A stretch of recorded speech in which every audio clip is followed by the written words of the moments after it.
This episode is sponsored by Brewers Decorators Centres in support of raising mental health awareness in the UK construction industry. Brewers Decorators Centres have over 200 stores nationwide and offer free next day delivery on all the best brands such as Albany, Benjamin Moore, Dulux, Graco, Mercer, Johnson's, Zinza and Thermogard. And the Talking Tradesman podcast would like to offer our sincere thanks for offering your support in continuing to grow the podcast and reach as many people as possible. Thank you. On to the episode. Hello and welcome to the latest episode of the Talking Tradesman. Today, all the way from Uxbridge, I have Darren from Cleaner Carpets. So, Darren, let's talk. Let's talk, mate. Thanks for having me. How we doing, mate?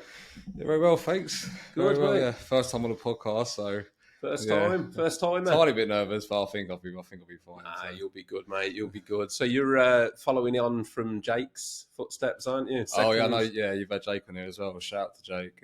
Yeah, no, he's a good lad. I haven't met him personally, but I'll speak to him on like Instagram or whatever. Yeah. Yeah, in the same trade, mate. Really, just so I'm a professional carpet and upholstery cleaner. I also specialise in like hard floor cleaning. So okay, tile and grout, that sort of stuff. It's very hard work, but very satisfying as well. We'll go straight into the trade question here, mate, because I've questions sprung to mind straight away. Yeah. Hard floor cleaning. Yeah. So is that like hard? Do you do wooden floors? And so I can, but really, in my opinion, wooden floors really need to be like for someone like to come and resand it. So like a specialist to come in because obviously we use water in my industry. So. And on the most part, you shouldn't really be cleaning real wood with water. So even though on my van it will say hard floor cleaning, it should really just say tile and grout or Tico or anything like that. But LVT. But on the most part, 99% of my hard floor cleans are tile and grout, kitchen tile and grout. Yeah, but it's mainly carpets and upholstery. Yeah, that's like the fun stuff you'll see on my Instagram of. Fair play, mate. We were talking about this a bit pre-record, but Darren's industry is very ASMR friendly. Oh god, so you get all the feels from the dirty carpet cleaning, sofas, and all that. But yeah, I asked you about the hard floors deliberately because being in the decorating industry, I actually do like floor restorations, the resanding, and stuff like that. And that was going to be my question because I was like, water and hard floor is a big no-no as far as I know. Yeah, 100%. Yeah, I've had it before where like I'll go to someone's house to clean their carpets or their upholstery, and then before I leave, they say, "Oh, can you give us a quote for the hard floor?" And I'll have a look. I'm like, I'm not sure if it's worth the risk. Mate, as soon as that moisture gets into the joins and they blow, you're in all kinds of trouble. I actually went to one house once to clean the carpets, and they had a flood. So and they were just moving in. So as I got there, they turned up as well. And as we both put the key in the door, I shouldn't laugh, but I'm not laughing. But we walked into the door, and the whole of the floor was warped, and it was like a swimming pool worth. And then they looked at me and looked at them, and I said to them, "I have like a very expensive wet vac, which is pretty much what it is. Yeah, I could sort that for you." I literally just got the vac hose out, stuck it in the middle, and all the water disappeared within 5 seconds. Really? They're all getting towels and draining them, and it literally took me 2 seconds. Yeah. And then I know some lads on Instagram, they actually not specialise, but they actually have it as a service where like, you have a flood, call us, we'll come over. Dryers, mate. Yeah. Well, actually, we're going off on a real trade-based start here, but I used to work in the insurance industry from decorating. Yeah. And I know like the drying systems, because I looked at that industry and I thought that could be a decent industry to get into because they come in with a big drying machine. That's right, yeah. Plonk them in a flood-damaged house for 6 to 8 weeks and just come and get them at the end, but it takes forever to actually pull the moisture out. Especially, I mean, with everything, it kind of depends on how kind of expensive you want to go. If you have like a cheapish dehumidifier, I'm not sure how long that will take you, but if you have one of those, like I've seen dehumidifiers same size as me, the moisture they draw out is can't even be in the same room. You literally walk out of there with like sore throat. A lot of those, the clients get rehomed, don't they? They get put in temporary accommodation and things like that. Yeah, that's right. We'll leave that there for now, mate, and we'll dial it back into you. And as with any story, you've probably heard me say this a few times, but it has a beginning. So, how were things for you in the early days? Like, what was child life like for Darren? Looking back, I mean, I'm, I was born in 91. So like Okay. most kids in the 90s, I spent most of my time outside. Mate, Like, it was the glory it was the days, wasn't it? glory Let's days, not yeah. fucking. So I was 84, mate. So a little bit before you, but 84. So I was an early teenager in the 90s, Mm. and I think of myself as one of like the last great Oh, generation. 100%, You know? 100%. Yeah, especially like, yeah, exactly. I mean, especially this generation, there's more. So I saw a meme the other day on Instagram, and it was like a picture split in half, and the top half was like how it used to be. And there'd be like a cartoon mum putting her son's ear to get in, you've been out all the time. And now it's like the opposite. And there'd be like a cartoon kid on an iPad, and a mum's got the door open saying, why don't you go out? Like, it's kind of what it's like now. But especially when I was growing up, that's what it was like. I spent most of my time, out, playing football with my friends or down a park or doing whatever. And the only time I was ever in was when I'm one of three brothers. I'm the middle one. Okay. Yeah, so if I was ever inside, it was always, PlayStation, Nintendo, Xbox, that sort of thing. So, and was it, where did you grow up? Was it Uxbridge? no, no, not Oxford. I grew up in a town called Ruislip, which is like. Oh, no, where Russell is. Oh, do you really? Okay, Yeah, great. yeah, Yeah, yeah. so because a lot of the time when I say it to people, some people say, "Oh, yeah, I know where that is," but I don't know if they do. But it's like, if from here, if you was to go into London, and right before you get to West London, it's like it's a big town. It's just before there. So grew up there. Is Ruislip, is that the place with the Polish Air Memorial? That's it. That's exactly where it is. Yeah. My wife, so Angie, shout out to her. She's from your neck of the woods, mate. Is she really? Yeah. She grew up round there, mate. I'm not gonna. I'll get it.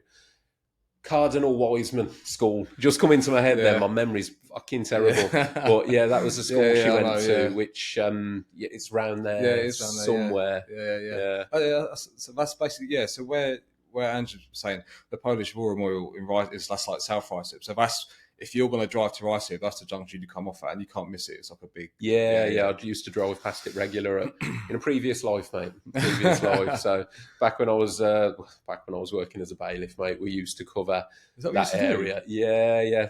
I'm sure you've got a few stories you can tell me off air. Many stories, mate. Many stories, but this is about you. But yes, mate.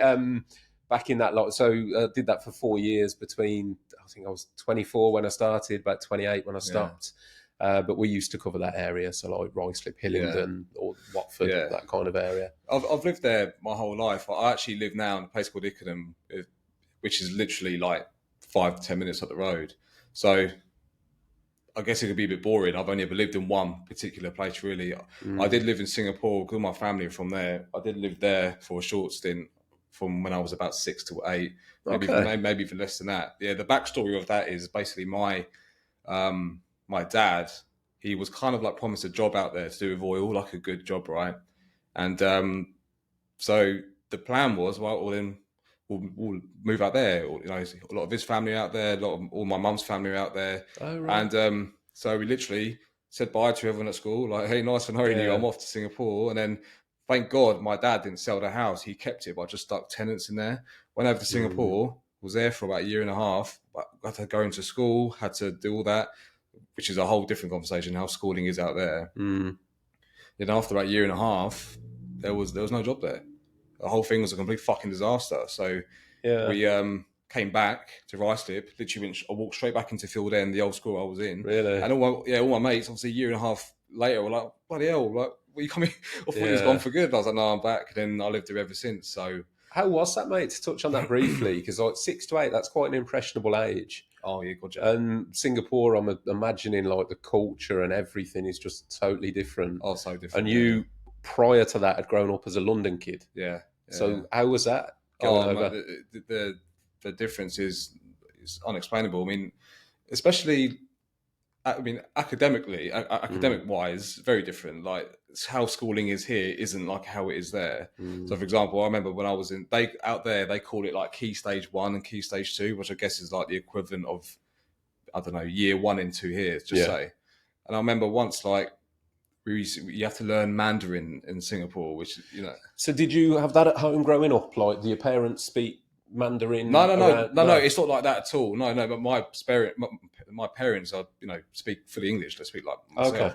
But in Singapore, it's a complete different way of living. And you have to learn Mandarin as one of your. I know, like in England when I was a kid, it was French. You had to learn French at school. I don't know if it's the same for you. French or German, mate. French or German, yeah. I think now, I think you can even learn Spanish now. I think you can. I'd rather, if I had to pick one, I'd pick Spanish now. Languages were not my thing, mate. I got booted out of. I don't know why. I think I just always had to do the different thing. Like everyone did French. I decided I wanted to do German. Yeah. And then not long in, I thought, this ain't me. It's not easy. So no, I got booted off. I got to the point at GCSE level where basically the school didn't want to put me in for my exam because I was paying no attention to it. And my only fault at school where I used to struggle was homework. So I used to always in trouble for not doing homework because I was just football mad. Yeah. Same as me, really. So the compromise was, look, we'll let you drop German, but do your homework in that lesson. Yeah. And that was it. And I got on smooth after that because I was, I was ticking the boxes with homework. So yeah, mate, languages were not my thing. That's the same thing because out there, I remember there was a Mandarin test and it was a weird number. It was out of 14 and I scored 11. I was over the moon with that. I mean, and it's a very difficult language to learn. I couldn't tell you anything about it now. But I remember thinking, wow, 11 out of 14, that's pretty good, I thought. And fucking hell, the abuse I got for not getting 14 out of 14. And I was sitting there thinking, listen, mate, I've just come from Ruislip. It's quite impressive for me to get 11. Top of the class, mate. Literally, mate, it's schooling out there is completely different. I mean, I've got to admit, mate, at this point, I'm completely ignorant to what the culture is there or anything. It's not somewhere where I really know anything about. I mean, a lot of people who don't know much about, well, the only thing they do know about it, I get the same comment all the time. It's like, it's going to be so clean out there. It's so clean, isn't it? And it is. I could take a picture of any street and send it to you and you'd be like, bollocks, that's one of the cleanest parts of Singapore, and it genuinely wouldn't be. It would just be but it's a very strict country to live in. They got laws. I used to have a T-shirt when I was living there, and on this T-shirt there'll be laws of what is in this country. So chewing gum, if you caught chewing gum, $200 fine. Who gave you the T-shirt? No, someone. No, it wasn't like It wasn't like I was going to say they don't make you wear it. No, it wasn't like I was a criminal, and they're like, you put this T-shirt on. I don't know why. I think one of my cousins had this T-shirt. Oh my god, look, these are all the rules of this country. And I was like, okay. And then it was like feeding ducks, $500 fine. Urinating in public, $1,000 fine. Jaywalking, $500 fine. All sorts, mate. Like it's just very rigid place to live. I couldn't live there now. Definitely not. See, controversially, maybe I've got a slightly different opinion, and not a different opinion on that, but what you said there just reminded me of like Dubai. I've never been to Dubai for reference. Yeah. However, the one thing that appeals to me is hearing that the crime rate is virtually zero. Because they're so strict. Well, we went to me and my missus, my two kids, and my in-laws. We went to Abu Dhabi for Christmas. And it was magnificent. It was amazing. We went to Dubai for one day, and I know there's people out there watching this who won't appreciate me saying this. I didn't enjoy it. But the only reason I didn't enjoy it is because we stayed in Abu Dhabi for 10 days. One day we said, look, we'll jump in a taxi and we'll drive an hour and a half into Dubai. And my mother-in-law's been there 10 times. She knows the place brilliantly. And I found it 100 miles per hour. So many people there. I've got two young kids. Both autistic, which I imagine we'll touch on later on. And it was just a bit too like manic. And just to back up your point, but there is that culture out there of like, you do something wrong out there, mate, they'll chop your hands off. Don't fuck about. Don't fuck about. Yeah. I mean, you always hear stories of like these, these Love Islanders when they go out there and they get caught doing whatever, and then they go, it's similar but different. But it's sometimes you could say, I wish this country had a few laws. But what I was going to say was you've got the polar opposite now, because obviously hot topic, but the crime rate in London, which you're on the outskirts of, I mean, that's like salt and pepper, isn't it? It's black and white. The difference between the likes of your Dubai's and what you were talking about there. Honestly, the crime rate at the moment, like in London, 2 years ago, we were going through a really tough time with my eldest son, Roman, who's nonverbal and autistic, but we'll talk about him in a bit. Yeah, absolutely. But we, me and my missus, were going through a really torrid time with trying to get him into the school, and we said, you know what, we'll treat ourselves. We'll get a nice car because life is shit. Yeah, we'll do that. So we got a Range Rover Velar. Lovely thing it was. I remember the guy putting up on it, and I was How many weeks did you have it? 5. Fucking hell, mate. Honestly, 5 weeks. And funny thing was, I know hindsight is magnificent. I had the steering wheel lock for this car, fucking wrong one. So I was like, better send that back to Amazon and get another one.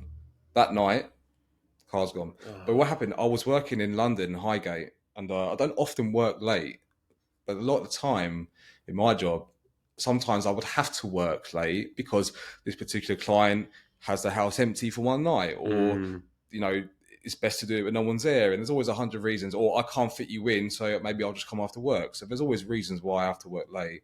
And then I went down to this job and came home, and in the Ring doorbell footage, you see me coming in at it was 10:30, 22:32. I remember vividly what the time was. Yeah. And then all of a sudden, you see the Range Rover on the driveway, and all of a sudden, the Ring doorbell footage skips, disappears like a flash, and it comes back on again, and the time is 0000, and the Range Rover's gone. So that knocked out your doorbell somehow? Yeah. So they blocked the Wi-Fi because it's not wired. The Ring doorbell was done by Wi-Fi. Oh, yeah. So, well, I've got Ring at home myself, so that's interesting. I mean, how they do it is, obviously, I had to, go down the rabbit hole whilst I was going through all the paperwork and insurance or whatever with the police, but they hold like two handles and it's like an electrode wire, and for a lot of these dickheads that steal cars, keyless entry cars, they'll go over to a house and they'll hold the wire like this, the two electrodes, and what would happen is the key fob will unlock inside, the code will unlock the car.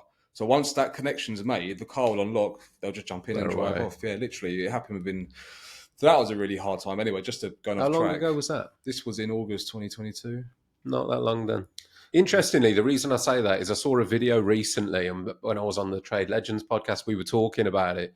And there was a bloke actually in Redditch, YouTuber, can't remember his name, so I can't give him credit, but he did a video and he basically recruited like a car thief with the Range Rover, and they illustrated how quickly they could steal a brand new SVR. Oh, God, yeah. And it was like, this was at a Tesco's car park, and they just pulled up next to it. The geezer flipped a laptop up, bang, bang, bang. Yeah. And I think it was something like 70-something seconds to unlock it, open the door, pull something, press something, and away. That's what it's like.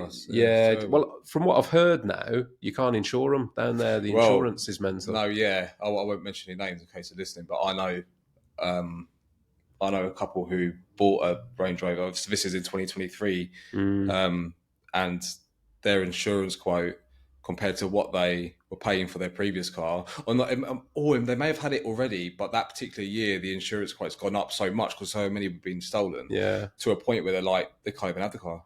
I think that's how it's virtually getting a no-go zone, isn't it? I'm sure I read somewhere that at one stage, possibly last year, there was something like 3 or 4 a day going in, just in Mayfair alone. well, the police officer I spoke to on the phone, I remember being at my God, like that was a horrendous time. I remember speaking to the police officer on the phone, and I could hear him on the phone eating his breakfast.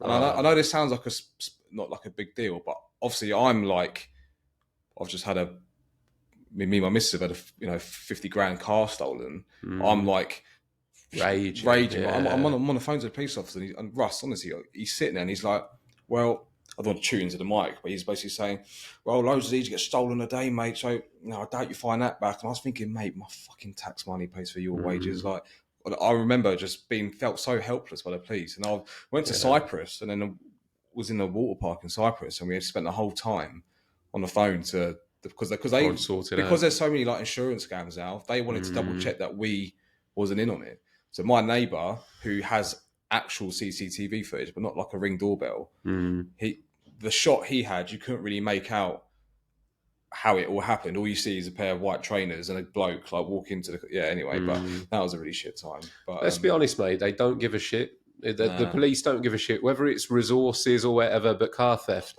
same as van theft, real hot topic at the moment, van tools theft. And I know there's a petition going at the moment where people are trying to ban the sale of second-hand tools at car boots. You always see those videos, don't you? Yeah, I saw one yesterday.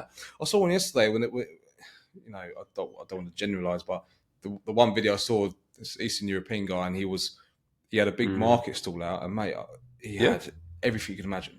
And the guy recording was like, where'd you get the tools from? I saw the same video, Did you see the same one? That he was like, no, I bought them off a friend. I bought them off someone. We were saying he bought them at the market. Bought them at the market, Yeah. and the guy was like, "Who'd you buy them off?" He was like, "Oh, I buy and sell. I buy and sell." And the guy was like, "No, you haven't. They stole them." And you can tell Mate, the guys doing he had got like a plot. Yeah. I mean, you're talking 100, Makita drills. You're talking chop saws, band, and you know they've been nicked, and you know they've been looted. And there's so many issues. Like, one, why is it so easy to pop the door of a van? Because they're doing it in seconds. Yeah. Like, you see these videos, and it's like a couple of geezers pulling up in a car. Yeah. I mean, what do you do at that point? No, mate, You've got a car generally with 4 lads in who are criminals. Yeah? So they're pulling up in a car. Yeah.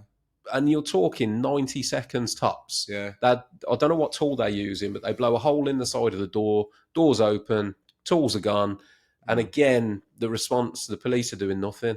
Yeah. And then you've got the people, wherever they're taking it, they're selling it, it's ended up on these car boots, where you've then got a geezer with 500 power tools. Why are the police not turning up at that car boot? Why is nobody ringing? Because I can't even begin to imagine the response. If you rung the police from that car boot and went, mate, I'm here, there's a geezer clearly selling, tens and tens and tens of stolen power tools here.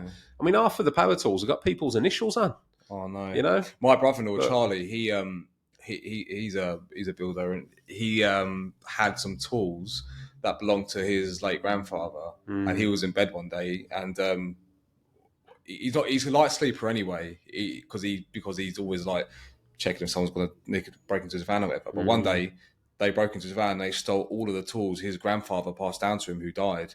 And it's like, you can't. Let's say that tool was £100. Let's say you replaced that drill with a £1,000 drill. It's not going to be the same, because that sentimental value is gone. But things like that, mate, I see loads of it online. It fucking bugs me. Fortunately, mate, personally, I've been in the building trades 23 years. Possibly being a decorator, you don't get targeted as much, because it's like, wow, brushes and rollers. But I've had, on one occasion, I had a vacuum stolen. And the thing that got me about it, the stupid thing was, I was doing a job, and I remember it was a Henry Hoover. I'd put the Henry Hoover at the back of my van, took some stuff out and carried it into the house. By the time I come out of the house, the van tears off and the Hoover's gone. Yeah. And I remember looking and thinking, this Henry Hoover, there's nothing wrong with it, mate, but I'm a decorator. So it was covered in paint and dust and bits like that. And I thought, whoever's nicked that, be lucky to get a tenner. People take anything. They'd be lucky to get a 10 spot on that. 100%. But it's cost me then 120 quid to go replace. Yeah. And I'm like, fucking... No, it's terrible, mate, honestly. But shit. We've gone off on a bit of a ranting tangent there, mate. But it's all relevant, isn't it? It's all relevant. Yeah.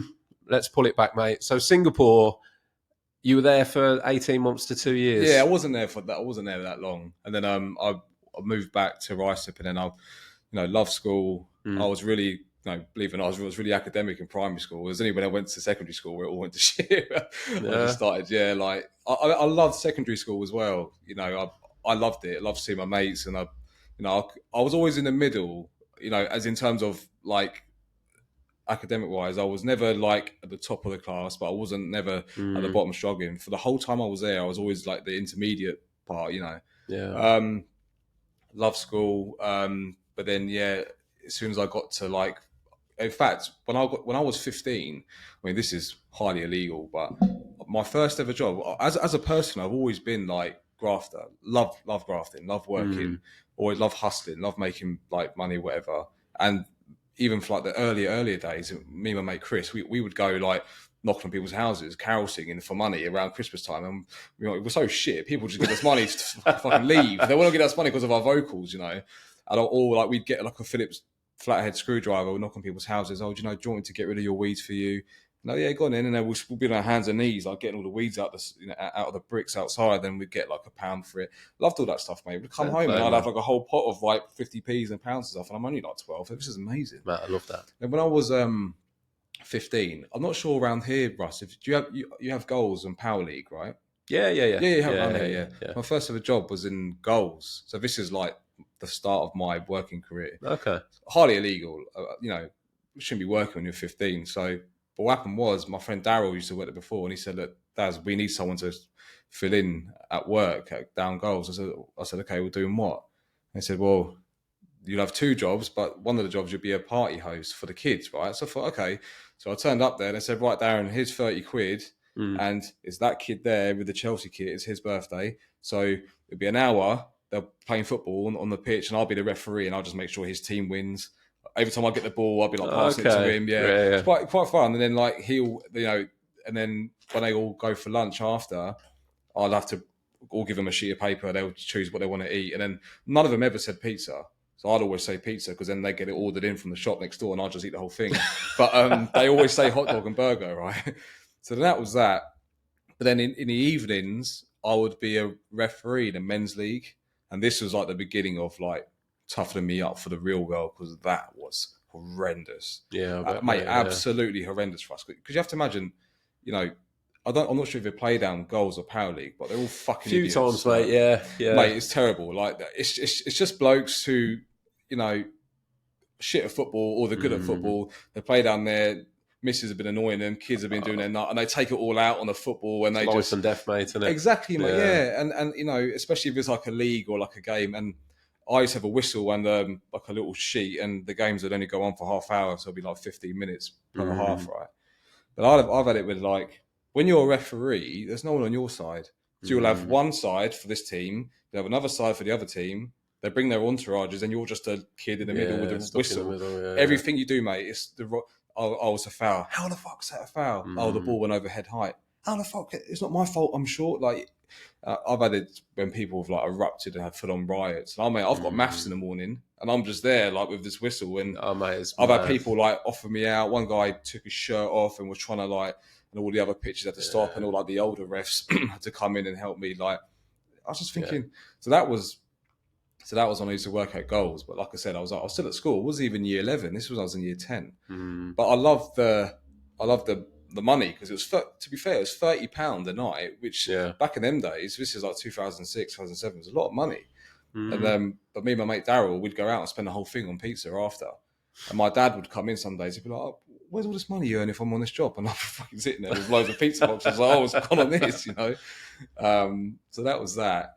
And then character building, though, mate, isn't it? Yeah, I think so. It's not right, Yeah. And I mean, referees, Christ, man, they get a hard deal. I mean, my lad played football from the age of 4 to he's just stopped now. He's 17. Yeah. But some of the stuff you see, like kids football. Oh, mate, it's terrible. I played football myself, Sunday league all the way through. But if I'm honest, mate, you played yourself.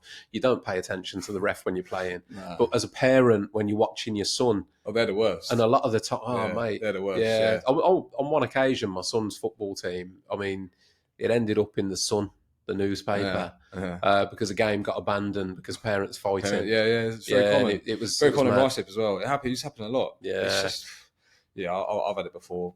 Even when I was playing under 14s, whatever, I've seen some big like. It's just fucking stupid, mate. Like, but then so that was my first job at goals, and then I got to 16, and I went over the road and I worked at Wicks.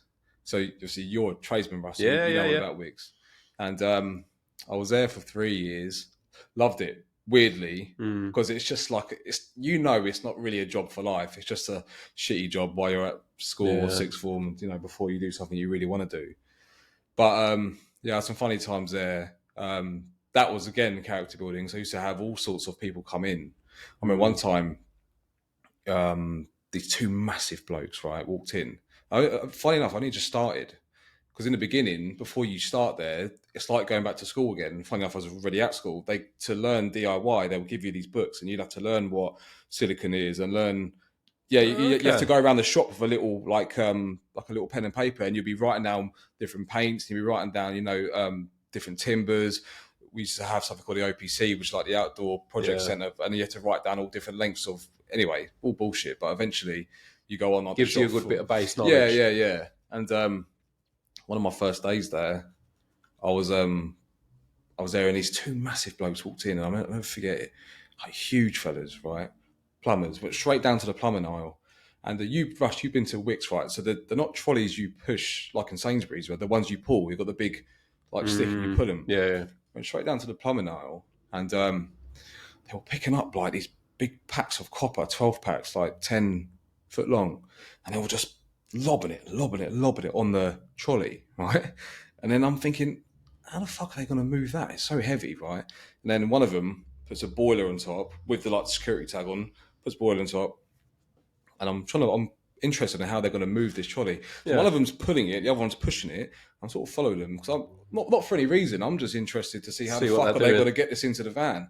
Anyway, they make their way over to the fire exit, and the tills are over there, and I'm watching them. Anyway, I sort of walk up to them, but not to stop them, but I've just to be interested. But they've clocked, because I've got the uniform on. They clocked that they've been caught, and one of them just did that.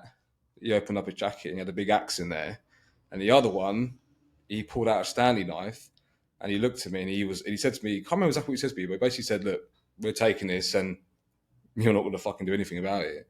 And I remember thinking, of course I ain't. Fucking what hell, would I mate. do? Yeah, So yeah. all of a sudden, 3, 2, 1. One of them pushed. The other one, sorry, they both pushed, and one of them cut the big cable tie on the fire exit, and they pushed the trolley through the fire exit. All the alarms are going off in the warehouse. There was a fucking van on the other side of the fire exit with 2 blokes waiting. Really? So they're going, go, go, go, and they're loading all the copper in the back of the van. But I'm in a bit of a position because it's like, do I run and go get someone? But then I'm not going to see the van number plate. I'm not going to be able to get a description of what they look like. But then if I stay here, I'm not going to be able to alert someone to help. So I did a bit of both. I was like, sort of there and running to go get someone. I'm like, fucking get here quick. And the alarm's going off, and all the blokes sitting there like stacking shots going, what's going on? I'm like, get over here. And then anyway, let's be straight though, for whatever you were on an hour, you don't get paid enough mate, for that. Honestly, I'll get to this. So then my manager comes over, and mate, like, you know, I don't want to swear too much on your podcast, but proper dickhead. Like, that's cool, mate. Dickhead's cool. You can call him a dickhead. He came over and he said to me, "Well, why'd you let him get away?" And I was like, I didn't let them get away. So it didn't really work. Yeah. I said, it didn't really work like that. There was 4 of them, 5 including their driver. There's one of me. One of them had a knife. He was like, I said, well, what do you want me to do? Like, fight them? And he was like, yeah, should have fought them. And I was like, I said to him, look, like, as much as I appreciate you giving me this job, because obviously I was brand new, I said, I ain't risking my life for £5.26 an hour, which of course then led to him saying, well, if you don't want to fucking work here, come upstairs and we'll terminate your contract. So I just remember thinking, this guy's an idiot. Yeah, the guy's an idiot. Yeah, but so I was like, well, I can't stay here. I can't work with people. If he's my manager, I can't work with him. But then luckily for me, shortly after that time, he moved on anyway to somewhere else. And I ended up staying there for about 2 or 3 years. And then my mum used to work at Heathrow Airport with a company called Babcock, who deal with the baggage system. Yeah. For people who ask me, what do you do like at work? I say, well, we manage the baggage system. For people who don't know what that looks like, I don't know if you've seen Toy Story 2. I have, mate. I've got kids, so I've had you on about the bit where they go down the thing? Yeah. I kid you not, right? That is as accurate. Really? Ever. So there's all like things going everywhere. I could sit for an hour explaining to you what the baggage system is at Heathrow Airport, or I could just show you that clip, and it will never be as accurate as that clip. It's really? Exactly the same thing. So that, let's say you and Ange go on holiday, and you check in your suitcase. Let's say you're going to Spain, and then you don't see your suitcase until you get to Spain. But actually, there's a whole world of conveyors and scanners and merges and that it goes through. And our job was to manage that. So anyway, my mum said to me, she's one of the managers in the company. She said, there's a job coming up you might be interested in. So I said, oh yeah, at the airport. And I had to wait till I was 18 though to join. So I just turned 18, the job come up, and she said, oh, there's only one thing though. And I said, what's that? She goes, it's permanent nights. And obviously I'm going out every weekend. I'm having the best time of my life. And I said, well, what hours are they? She goes, Monday to Thursday, 7:30 till 5. I said, well, fucking hell, sign me up then. That's Monday to Thursday. I get every weekend off. I'm only 18. If it was, definitely do that. Interviewed, got the job. And mate, I left Wix thinking, thank God I get to work with some real people, because the idiots I work with at Wix, I was thinking, thank God I'm going to go into the real world and work with actual people. But God, when I went to Heathrow and the things I saw, and because I have to remember, I'm not sure if you've ever worked nights before, Russ. Mate, I've done very few. I've done a few. Do you know what? I'm so protective of my sleep anyway, Darren. Honestly, like I can notice a massive difference myself. If I get 8 hours, that's great. 7 hours, I can do 7. If I get 6, I'm a different man. 5-6 hours sleep, I'm fucking horrendous. So anything that messes up with my rhythm. Yeah. But I've had a few jobs in the trade where we've done nursing homes. where the residents, like there's dementia patients and stuff like that, and they can't have their routine disturbed. So you can only do the residents' lounge at night after they go to bed. And the kitchens. And I've had a few like niche jobs where we've had to do nights, but luckily not many. Yeah. Well, you know then. So when you work nights, it's the best way to explain this without sounding.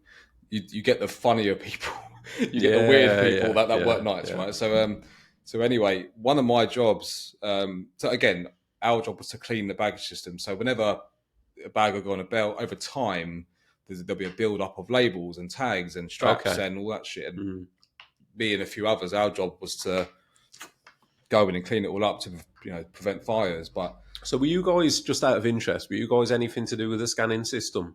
No, not at this point. Okay. No, you didn't get any like interesting items coming through? Oh, no, well, I'll get to that. I'll get to that, yeah. Waiting with bated breath there, mate. Yeah. Well, actually, on that note, it's probably a good time to explain this one. But one of my first shifts there, you know, like when you come back from holiday and you have the big reclaim carousels, right, with the bags on and it goes round and round. And when your bag's here, you grab it.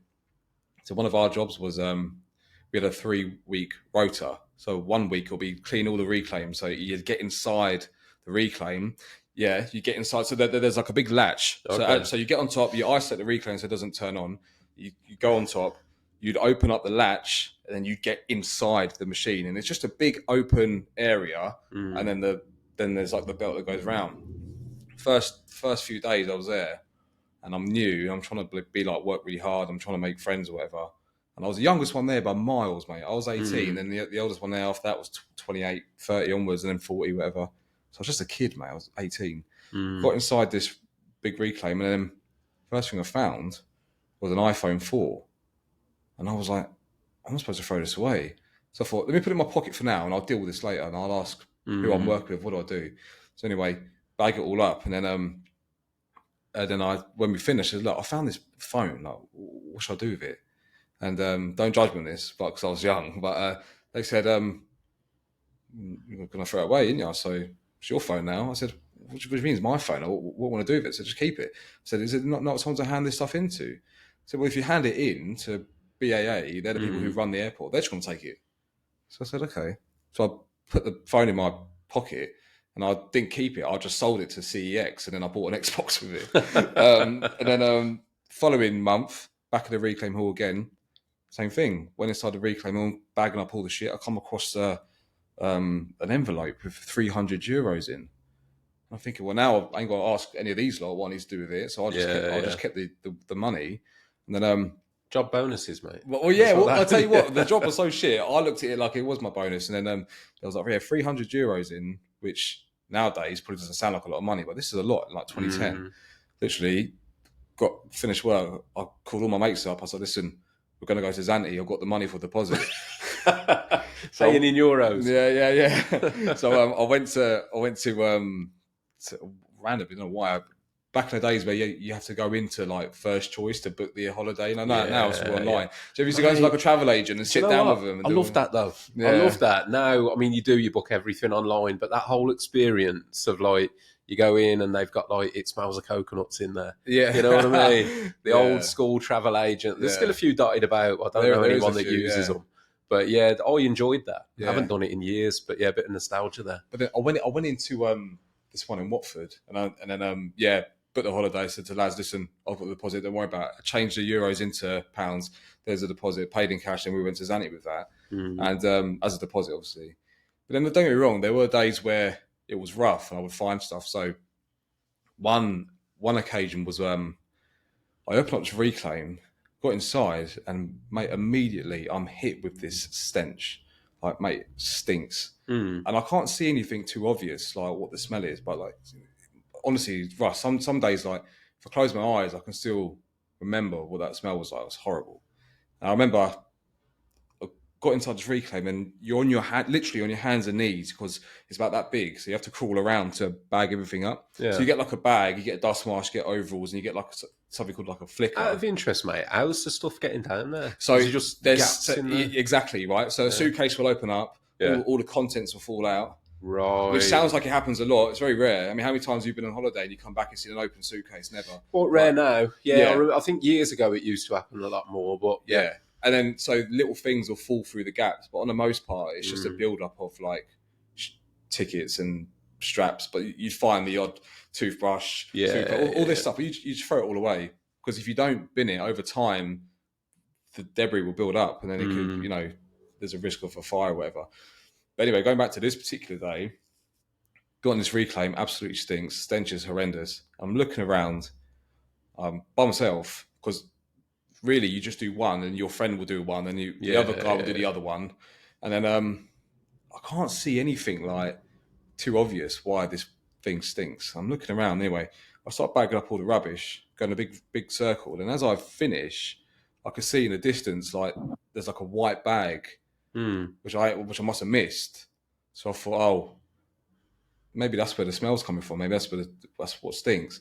And as I'm crawling, I don't know if you see like the films, like army lads when they're like on their and I'm crawling like this to go get this white bag.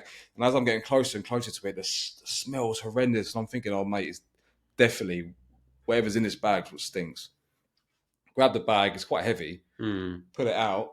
As I get out the reclaim, I'm like, I feel like I'm invested in it now. I was like, I need to see what's in there, but I don't want to see what's in there. Fucking horrendous. So I took the mask off, I opened up the bag, I looked down in there, there's a dead monkey. Oh, yeah, man. Fucking hell. Weren't big, but this big. But, mate, it stunk. See, am I right in thinking certain cultures, they use them for like medicine and stuff, don't they have parts of them and that? So somebody's tried to bring that back and it's ended up. A lot of time people, I haven't really told many people that story, but the times I have said it, people say, well, why do you want to bring a dead monkey back? But honestly, your guess is as good as mine. No idea. But I think, mate, yes, it's a guess, but I know like there's certain cultures, medicines and stuff like that, they use parts of animals, don't they? Yeah. Like, so I'm assuming somebody's done it for that reason. Yeah, but it was the longest it could have been there for was 3 weeks, because we have a 3-week rota. So every 3 weeks, but the particular smell of it kind of warrants that it was there for a long time. Stunk. Nasty, mate. Nasty. Nasty stuff. Yeah. Man. I used to find all sorts of things in there. Some people bring like raw meat back. So I'm thinking, well, it's not going to last by the time you've left. Mate, it amazes me. I mean, the last time I flew was not that long ago, and we only went to Dublin for Paddy's Day. Yeah. So it was only a month or so ago. But you get through security, and my missus, mate, she always takes so much stuff. And you can guarantee her bag is always a bag. You know, you go through the handbag and it goes to the left. Security checked. Whose is this bag? Yeah. Every time, mate, literally without fail. And to be fair to her, she don't really put anything in it she's not allowed. Yeah. But it's obviously like, I don't know, certain shapes or something that they, like hair straighteners, or it'll be something, or something daft, like a little tube anyway. So we're there, her bag's been pulled, and I'm looking round, and like, last time we were there, security was so busy, but they're stopping people, and we were in a queue of like bags. There were about 6 bags in front of us, and the people are opening the bag, and they're like, "You do know you can't take this." And there's people, mate. I just feel everyone knows. Yeah. But there's people with like full bottles of like big bottles of liquid, and you're like, "Come on, man!" Weird. Like everyone knows this. You got somebody with a big pair of scissors and stuff like this, and it's like, come on. You know what? It's so true. And you know, there was another time where there was a guy in Terminal 4 in Heathrow, and he was kicking off because his bag was too heavy. And the woman was saying, not only is your bag too heavy, it's so heavy, like, you know, not even remotely possible to check this bag in. You have to empty out some of the inside the bag. So he's huffing and puffing, he's kicking off.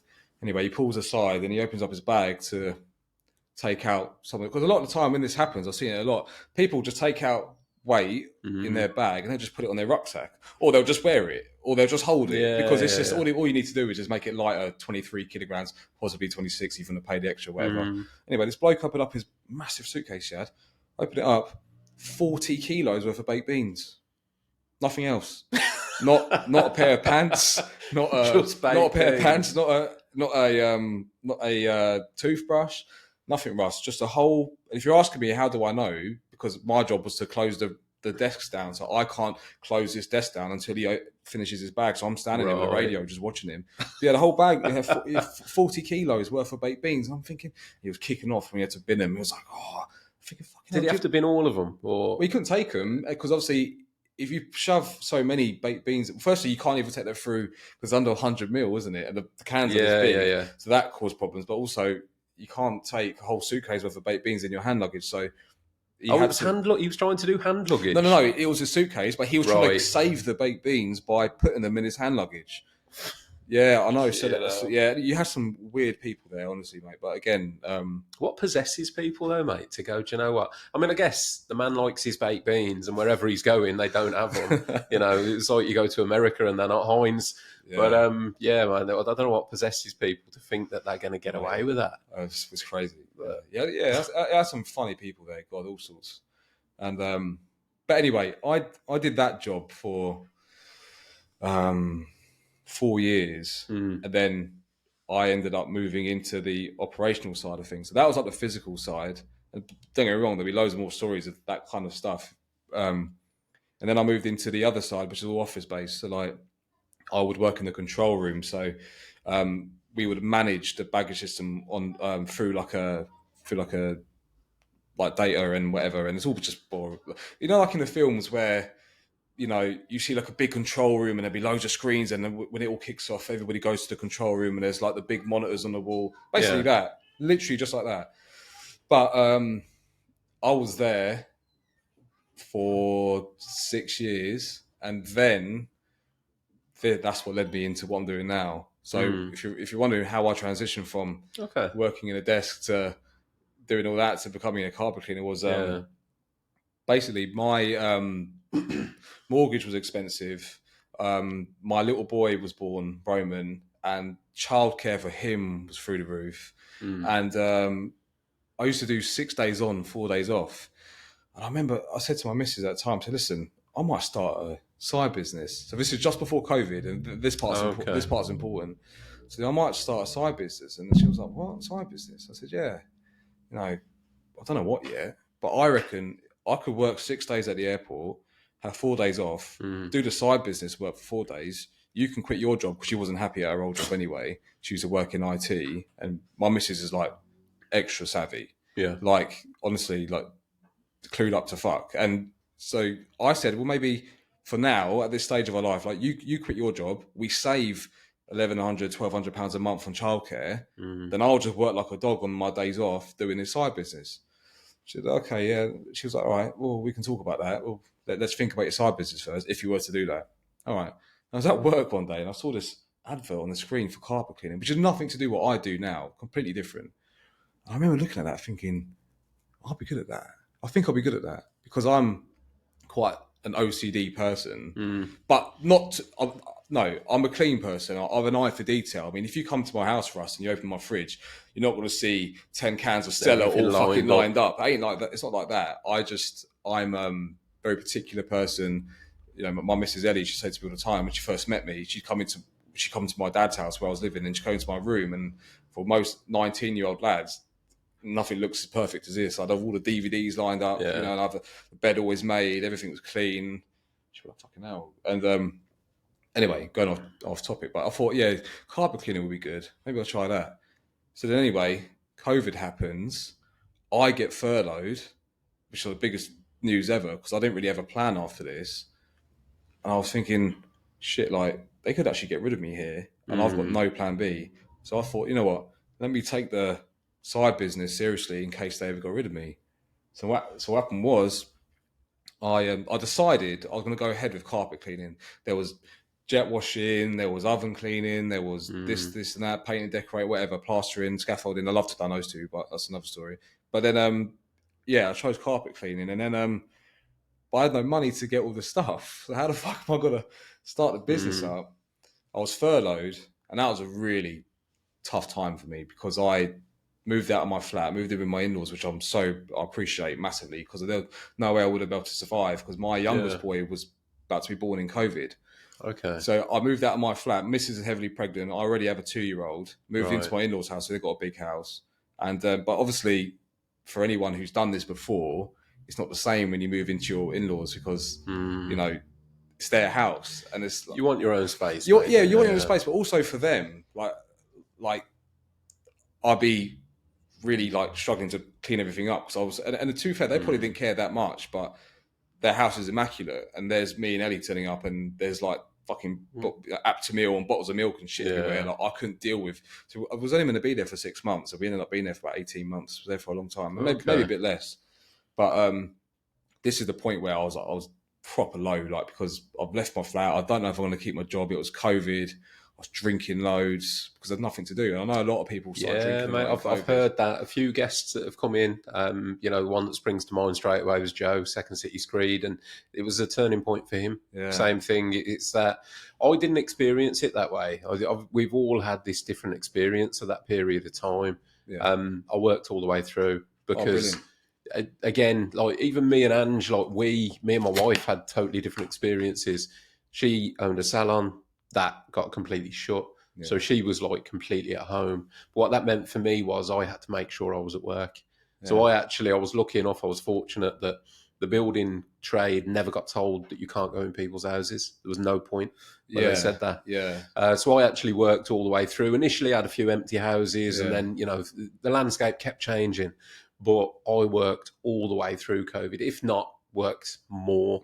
But the lads that I've spoke to, such as yourself, that had that downtime and the drink, that seems to be quite a common thing. Yeah. And I was living at the time in my mother and father-in-law's house. My father-in-law, Stuart, he's a captain in the army. I think he's been promoted since then, actually. But Ellie's my age. So Ellie's 32. Yeah. But her mum and dad are 15 years older than them. So they are young. So they're like 47, 48. Oh, wow. Right. Yeah, okay. Yeah. So they were like 15 when they had... Well, Ellie's mum was 15, yeah. But Ellie's dad was, I think, 16, 17. But they're only like... They're like our mates as well. Yeah, I was going to say. Yeah. So, yeah. And I'm really close with Ellie's dad. And we spend a lot of time... No, we drink a lot together. But at this point, I'm living with him.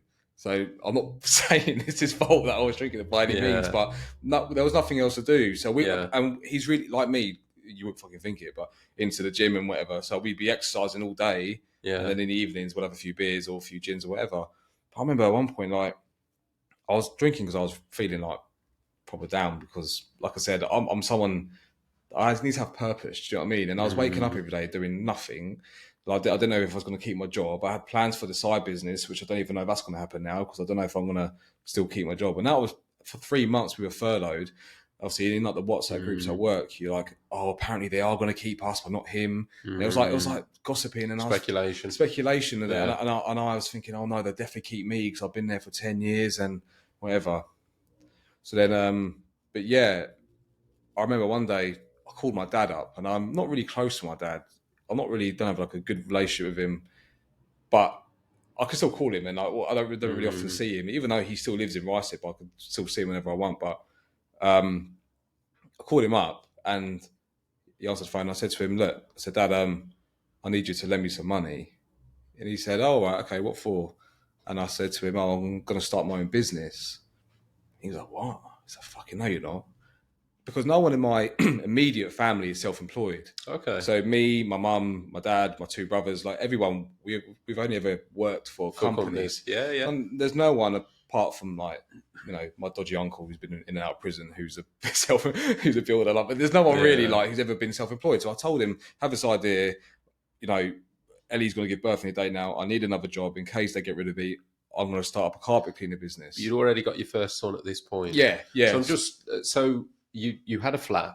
So when you gave that up, was that financial because of what was going on? No, that wasn't financial. We put tenants. I still own that flat. Okay. No, we didn't sell it. We put tenants in there because it's a 1-bed flat, but it's massive. But you couldn't have a newborn, a 2-year-old, and us 2 living there. So that was the only reason why we did it. We said, look, we'll put tenants in here. We'll move out and we'll rent somewhere. And that way, we'll go to Eddie's mum and dad's at first. And then that way we keep the flat and we can live somewhere where that can accommodate us. And so then, at this stage, I called my dad up and I told him, look, I need the money for you to lend me. Like, you know, I'll give it back to you as soon as I've got it. I'm going to start up a carpet cleaning business. He's talking me out. He's like, oh, no, there's no money in that, and how do you know if it doesn't go to shit, and why do you want to do that, and all this and that. And I'm fucking explaining to him like, Dad, I want to have a job next week, because they gave us like a day where we're going to know. This is now into like September time, whatever. No, July time. Of course, because that industry got smashed, didn't it? Massively. By COVID. Aviation, got hit massively. Still to this day, I've got pictures on my phone of Heathrow Terminal 5, which is like one of the busiest airports in the fucking world. Dead. It's like a ghost town. I'm not even just saying this. These pictures could probably hit like Daily Mail. Yeah. Like it was like pictures I were taking, Russ, but there'd be like thousands of people just ghost town. But so that got hit. Anyway, he said, well, how much do you want? No, he didn't say that. He said, he talked me out of it. He said, look, I'm busy. I'll call you back. My dad's someone who, like, you're lucky to get fucking 30 seconds of him on the phone. He just once he's on the phone, he just wants to get off the phone. Yeah. And he called about an hour later. He called me back and he said, answer the phone. And I'm already thinking he's going to say no. So I said, oh, you're right, Dad. He went, how much do you want? And I said, 2,600. Because I'm trying to add up what I could put in. This is before I had redundancy money or whatever. And 2,500. He said, look, I'll give you $3,000. And I said, well, look, you give me $3,000, then I'll give you, for the next 3 years, I'll give you 5% of my business, And then he said, look, I'll give you the money. I don't want any of your business. But when you get it, whenever one day you have that money, you can pay me back. But it's fine. I hope you know what you're doing. I was like, all right. So he sent me the money and I ordered all the gear. I'm not going to plug who from because I can't stand them anymore. But ordered all the equipment and all the equipment turned up. And I was just like so out my depth. Reality hit, fucking shit myself. Because this is COVID, I wasn't able to learn chemistry or learn in a classroom because it was all COVID. Like, I had to do it all online. My missus gives birth to my youngest son, Rafe, and I'm doing like the night feeds of the newborn baby whilst on a laptop learning all chemistry again because I've dicked around at school so much. I didn't really listen in science. I had to learn all that again, and I had to study everything, and that was tough but it was exciting. So that got me through because I was like a whole new world and whatever. But anyway, all the equipment came. I learned how to use it, watching videos and stuff on the tutorials and stuff. So in order to launch my business, which is exciting but nerve-wracking, I now need to have content. I need to find content. So I'm doing my brother's sofa, I'm doing my mum's car interiors, I'm doing my mother-in-law's carpets, I'm doing my sister-in-law's sofa. I'm just trying to get enough content to be able to launch the business, right? So then I go to my brother's house to clean his sofa for the first time, and he just come off a night shift.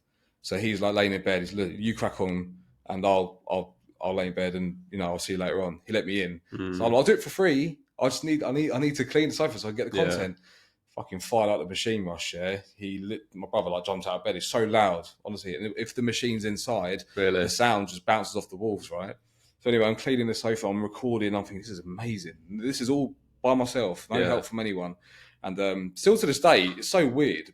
The level of service I give now is like Real Madrid compared to the fucking Leyton Orient FC I was doing at the time. But that particular sofa I did is still one of the best before and afters I've ever done. I'll show you when we get off air. And but yeah, I'll get all the content. I'm really excited, and then but I'm still getting to know how to use the machine. And at one point, I'm pulling back on the upholstery tool, and I'm thinking, why is the water not being sucked up? What's going on here? And I've got the machine in my brother's front room, wooden floor. Funny how we spoke about this earlier. Wood and water, just not a good combination. And as I'm thinking, what's something wrong with the machine? Why ain't this working? Turned around, I haven't shut the waste tank on the back of the machine. All the dirty water has gone all over his front room. Like flooded the front room. So did you put those pictures up, mate? Yeah. Well, not of the wood floor, but I was like, shit. While my brother was still asleep, I got the vac hose and I just hooved it. It only took a second to get the water out the floor, but it was fine. But again, I was learning. So over time, I managed to do I had enough content to launch the business, came up with the name Cleaner Carpets. And then it was, do you remember that during COVID, it was remember that thing like eat out to help out? Do you remember that? Yeah. I do, mate, because I remember there was that scheme that we were all encouraged to go out and eat out, Yeah. and then a month or so later, all blamed for going out. Yeah. Yeah. So I remember that one well. Yeah. Well, it was the last day of that, and all of us as a family went out to this Indian restaurant up the road from me. And before we left, I'm holding one son, my missus is holding the other one, and I've created this big, like, post, right? Hi guys, my name's Darren. I'm based here in Rice, based here in Ickenham. This is my business, Cleaner Carpets. If you're interested in this, and this, I can provide this service. This is my Instagram, this is my Facebook. Please have a look. And if you're interested, get in contact. You can contact me. So this is basically advertising myself to the Facebook groups all around the area. So then I press the button, send. Post goes into the Facebook group, and I'm like so fucking nervous beyond belief, because I don't like attention. I'm someone who just likes to be quiet. All of a sudden, the phone goes ping, ping, ping, ping, ping, ping, and I was getting hit from all different angles. So it'd be like WhatsApp, it'd be email, it'd be Instagram, it'd be Facebook, it'll be text, it'll be iMessage, and me and my missus just both burst out laughing. Because once we press send, we said, well, let's see where this goes. Thinking we'll go for a meal and come back tonight. I might have one DM. Phone just didn't stop. Instant. Yeah, I couldn't believe it. Went out for the meal, ordered my food, didn't eat any of it. Drank all the lager, but I didn't eat all the food because I was obsessed. I was on my phone, like replying to this person. I was booking in consultations, and I've just bought a shit van, so I was excited to get out on that. And anyway, it's quality though, mate. I mean, it's worth sort of highlighting that, really, what you said about what you had to do to get going. Yeah, because quite a lot of people, I mean, if you've never set up a business, you just won't resonate and understand anyway. But to those business owners out there that are listening, it's that bit, isn't it? The unpaid work you have to do to begin with. You've had to go and do a load of work cleaning people's carpets and sofas just to get the content to launch your business. Yeah. And it's these things and that effort that separates the winners in business from those that 100%. don't. You could have just gone out there and put out a text sort of advert, as it were, and thought, I'm not working for free. But doing what you did and marketing it the way that you did, that's the difference. But that's that unpaid. You've got to have that vision, haven't you, where you go, I'm going to clean this sofa for free now, because in 6 months, it's going to pay me back. You have to have that vision, absolutely. And but funny enough, I'm actually someone, I don't like change. So for me, transitioning from working at the airport for this big company to me being self-employed and not having a pot to piss in at this point, it's massive. I'm the first person out of my family to really do this, and but it's the biggest gamble ever. So anyway, we go back to that night, and I'm booking in people for consultations, and sorry, there's a part I missed out. So before all this, my first genuine customer was a guy in Slough, cleaned his sofa, and for something that's worth 140 quid, I charged him £60. I didn't know what my pricing was back then. Anyway, cleaned the sofa, I drove home, and I was just staring at this money, and I'm thinking, oh my God, I've made this my first ever sale. That feeling? One. Yeah, I remember on the M40 just looking at this money when I'm driving in my shit van. I was thinking, I can't believe I just made this. Like, this is all from me. This isn't like through a big company and I've gone there, I've done this, right? And the second I got in through the door when I got home, I jumped on a conference call, and Heathrow got rid of me. It was like fate. Really? The Heathrow got rid of me the same day I had that customer, and it was a bit mixed emotions. Obviously, I was gutted, but I was on such a high from that sale. I kind of parked it. I thought I'd deal with this later, and then launched a business. Got really busy, did all the consultations, and it just went crazy. But another funny thing as well is, this will sound really stupid, but I had to learn how to talk to people again. And I know you're thinking, what do you mean? No. Because the control room I worked in was predominantly male. And when I look back now, it should have been something done about that, because it was wrong. Yeah. It was, when I say, Russ, if there was 70 ops there, 65 were blokes, and there was 5 that were female. So over time, you just get used to speaking to people who you work with, and they're all like me. We're all lads, and we like football, and we like beer, and we like nights out, and and this and that. And then when I left that environment and I had to learn to speak to people again, I remember one day, right, because I know my missus might be watching this, I sent an email out to someone. after a consultation. And the email was basically for me to say, here's a quote for today. Thank you for allowing me into your home, whatever. Anyway, Ellie said to me, "Oh, did you send that email to your customer you went to have a look at earlier?" I went, "Yeah, I sent it. She goes to my laptop and I'm feeding the youngest one. And she goes into the sent items and she's gone fucking mental. She's absolutely lost it. And I'm like, what? She was like, you can't talk to people like this. You just can't. And I was like, what do you mean? I read the email back and God, it is like old lady. Yeah. She's like 75. And I was like, morning, Deb. Yeah, nice one for letting me pop round earlier. Yeah, here's your quote. Let us know if you need to talk about something. Like, and I was like, oh, okay, I get it now. I understand. Sorry, that's my bad. I get it. So then now I have like a particular voice for someone who's old. Darren, mate, I have a particular voice for someone who's foreign, someone who's my age, someone who's... This is it, isn't it? Yeah. Like a small business owner, like you're a carpet cleaner, yeah? I'm a painter and decorator. You're also a salesman. I'm a salesman. Yeah. You have to learn the sales skills. You have to be an accountant. You have to be in marketing department. Now we have to be social media experts. Yeah. You have to be like 10 different jobs under one hat. And like you, I do it all. I don't. I have an accountant, but I see her once a year. Everything else I do myself. I do the marketing. I do the content. I edit the content. I do the physical work. I do the invoicing. I do everything, mate. And for people who aren't self-employed or who are not a small business, I can't begin to explain sometimes how taxing that stuff can be because it is. And a lot of the time, it does depend on if you want to run a good business or you want to run a fucking shit one. Because if you want to run a shit one, then don't worry, don't post that content. Absolutely, mate. Don't reply to that woman for 2 weeks. But if you want to be successful, this is kind of how it is. Like before I go to bed at night, I'm on my phone and I'm dealing with work stuff. And then the second I wake up, before I've even yawned, I've got the phone back, I'm replying to emails, I'm replying to work. Yeah. But it's the way it is. I don't want to be like that. And I'm not always like that. But, it feels different. It certainly feels different. If you were employed and you were having to pick up work emails last thing and first thing, it would feel different. Yeah. I had this conversation a long few episodes again with Rich from Major League Painter. And I asked him, because he used to be a chef. And one of the things he said to me, he said that one of the problems with that industry was the long hours.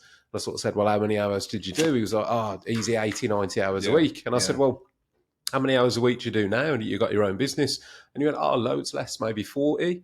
I went, on site. I said, what about, your quoting, your emailing, your invoicing, your social media management, blah, blah, blah. And when I said that to him, he could see like the light bulb and he was like, actually. I went, because I reckon I easily do 90, 80, 90, 100 hours a week. Oh, God, yeah. Just combining 100%. Everything, all the unpaid hours. It does feel different. There's no doubt in that. Like doing your social media, like I can be sat putting an Instagram post up while I'm watching, watching telly, watching the football, whatever. Done it last night. But was that me and my missus? Sorry to cut you off, Russ. Was laying in bed and we were watching this program Mammals. I'm sure you're watching it at the moment. Not yet, mate. I think it's on BBC. It's like David Attenborough one. And I said to Ellie, I was like, I'm going to be watching. And I am engaged, but I'm just going to be working at the same time. Yeah. And she gets it. Like, she's like, yeah, sweet. But I mean, there have been times where she's always like, always on your phone, always on your phone. I'm like, but I'm working off my phone. If I had my laptop, you wouldn't have even said that. Yeah. But because I'm doing it all on my phone, it's quicker, it's easier, it's there. Yeah. If I had my laptop out, it'll take longer. But so I think to the untrained eye as such, it would be like, oh, fucking hell, he's always on Instagram, he's always on his phone, he's always doing this and That's a key point though, mate. But, you're right. But I'm on my phone, but it looks like to other people that I'm looking at video of a dog wearing sunglasses. No, I'm not. I'm actually editing this. And if you're particular about stuff, like I've done things before, Russ, where I've made a reel that's took me an hour, I've uploaded it, and then I've took it down straight away because I noticed something was wrong. And I didn't delete it. I've gone back, redone it again, and uploaded it again. Oh no. That doesn't sound good. Take it down again. And I'm not saying everyone's that way, but sometimes you have to be particular and you have to give it 100%. I completely agree, mate, because the reality of it is, and there's still old school people out there that are operating the way they operate. That's fine. You do you. But the reality is now social media is a marketing giant. It is the way to market your business, in my opinion. It is. And the daft thing is, like, yes, you might spend an hour on a reel, but that reel could bring you in half a dozen jobs. Yeah. So in effect, you're getting paid. Yeah, You know, yeah. like you might get £600 worth of work off one post. I've had it before. You know, and certainly in my industry with decorating, like, so my business, we specialise in high-end domestic. If I put a post out of a job that I've done, and that then lands me a 3-week contract, you know, I could get £5,000, £6,000, £7,000 worth of work off one Instagram post. Yeah. And that's the reality of it. Yeah, Like, yeah. that's the truth of it. Yeah, that's what it's like. So when you're sat there, being particular, you know, the vision again, it's not just, I'm just putting a post out. You've got to treat, or I treat, every post I put out is potentially going to be seen by somebody living in a multi-million-pound house, 100%. considering using my business. Yeah. So if you do that, that's how it converts. Yeah. You know, not everyone's going to hit. You'll put a post out and nobody might pay it any attention. Oh god, yeah, that happens. You know, and that's fine too. Yeah. But it's like a numbers game, isn't it? You've got to keep doing it, doing it to hope that there's some divine intervention where you'll post a reel that somebody's going to see that then goes, oh, fuck it, actually, I need my carpet doing. Yeah. And not only that, mate, broader vision here. Like, you can post one of your reels in your area, right? Somebody might see that in Newcastle, yeah? They'll never get to use you, obviously, but they might see it and just go, actually, I need my carpets done. Yeah. Same way I might post something and they go, actually, I need my house painted. Yeah. They then find the local geezer in Newcastle. Yeah, it's true. You know, so you want to look at it like charitable. You're almost a superhero, you know? It is like but that. every post you do, every quality you're posting, every quality post, you're helping the whole industry. Yeah. Because you can trigger people into action all across the country. So yes, you're reaping the benefits yourself because you've got the portfolio there, but you're also helping anyone else, mate, in your industry. 100%, yeah, 100%. So true. But what was I going to say before that? But yeah, so then anyway, just going back, I started getting loads of people interested, and I become obsessed with it because I had now the money for my redundancy, which I planned to do this and that with, and in the end, I put a lot of it into the business. But Russ, I become obsessed with it. I'll see this new heater, £600. Yeah, I'll do it. And then I'll see this and this new one, then this new chemical and this new vacuum and this whatever. And then, but one thing I will say, I'm not sure if you can resonate with this, but like when you're self-employed, I really notice what you put in is what you get out. Definitely. So when I was spending all the money and expensing all the expensive stuff, I realized when I'm getting a better service, I'm providing a better service, which means I'm gaining more back. And then over time, it got really popular. And I said to Ellie, I said, I might have to do this full time, because the plan was for me to just do this until I can find an actual job again. But then I was tallying up what I was getting paid over like 3 or 4 weeks. I'm thinking, fucking hell, there's a lot more I was getting at the airport. So I said, look, I might have to do this full time, which then complicated a few things with our remortgaging and whatever. Yeah. And she said, because obviously I need a 3 years book to get another mortgage. And she said, look, if that's what you want to do, then we'll do it. And that was it. And then it got busier and busier and busier and busier. And I know it sounds bad, but I was quite lucky to do this during COVID, because a lot of the time people were at home and had the money to do stuff, but they can't go on holiday. Yeah. They can't really do anything else. And they're looking around the house thinking, well, that's fucked. That needs painting. That needs that carpet needs doing. So then it got me a lot of work. And then where I live in Ickenham, it is like a town full of Karens.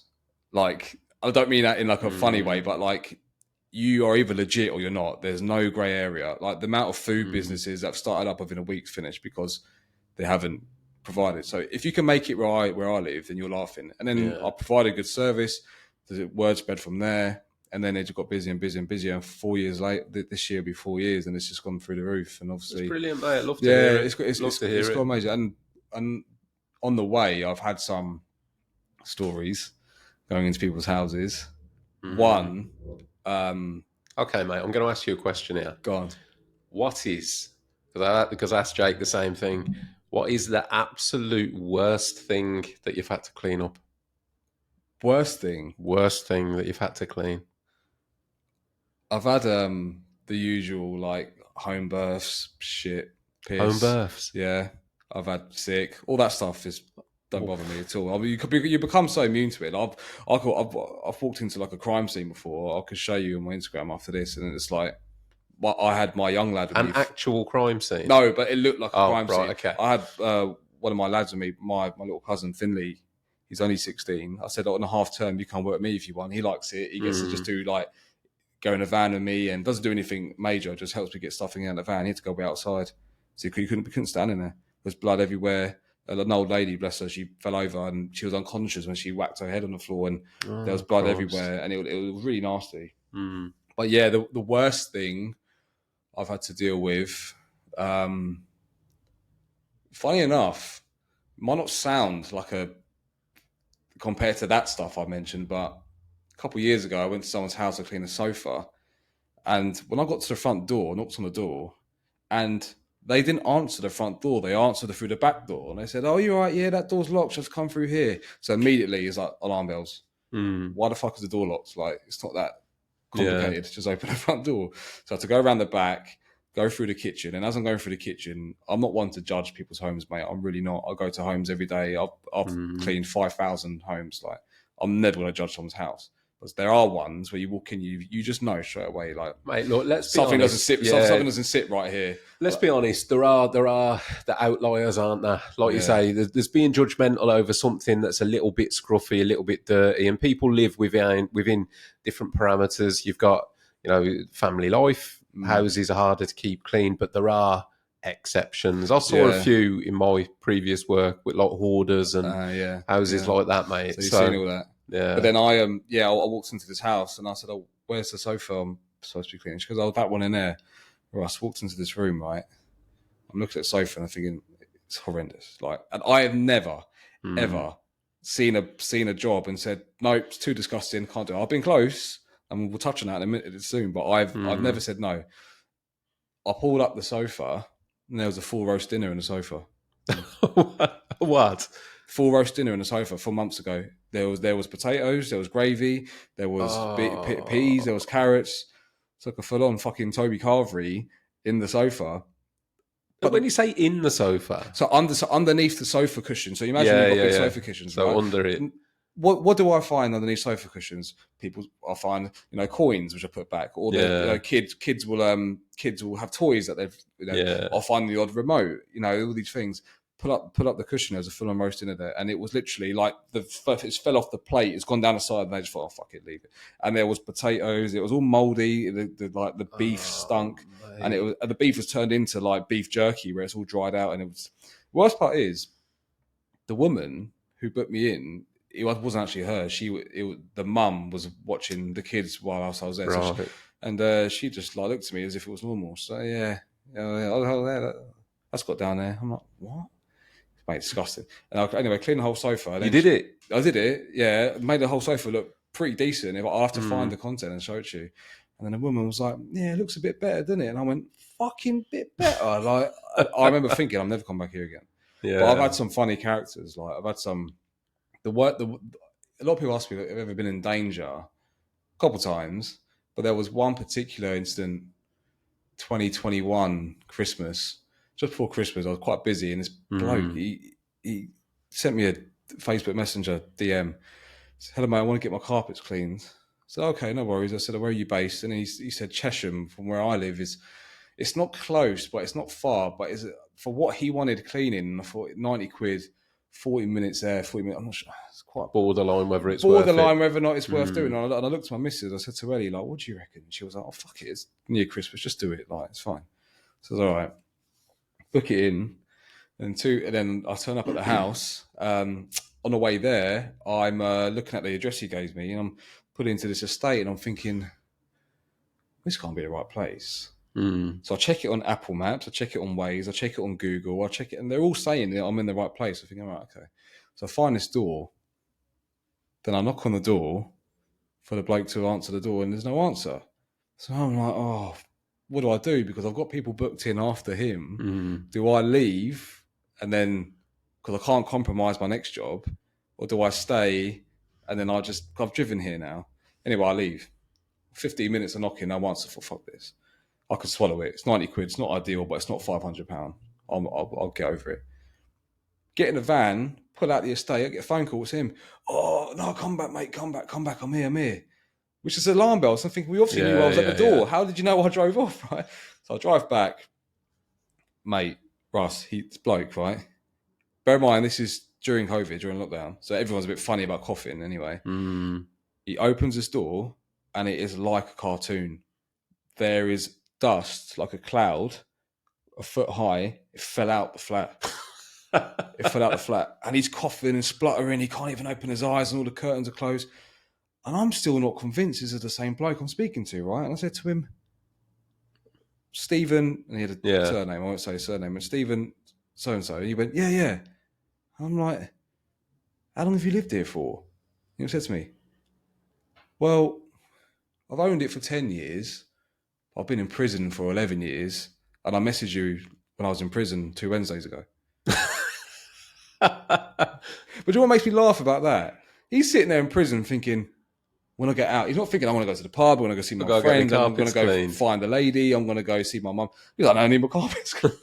So I'm like, right, okay. So immediately, and the whole time I'm talking to him, there's a Rottweiler as big as us, locked in an IKEA cupboard, held together by like a fucking What's-It. And he's trying to get out the cupboard, and his teeth are like at me, and and I'm talking to this guy, but I can't really concentrate what he's saying. So I'm looking at this dog, thinking this dog is going to get out any minute.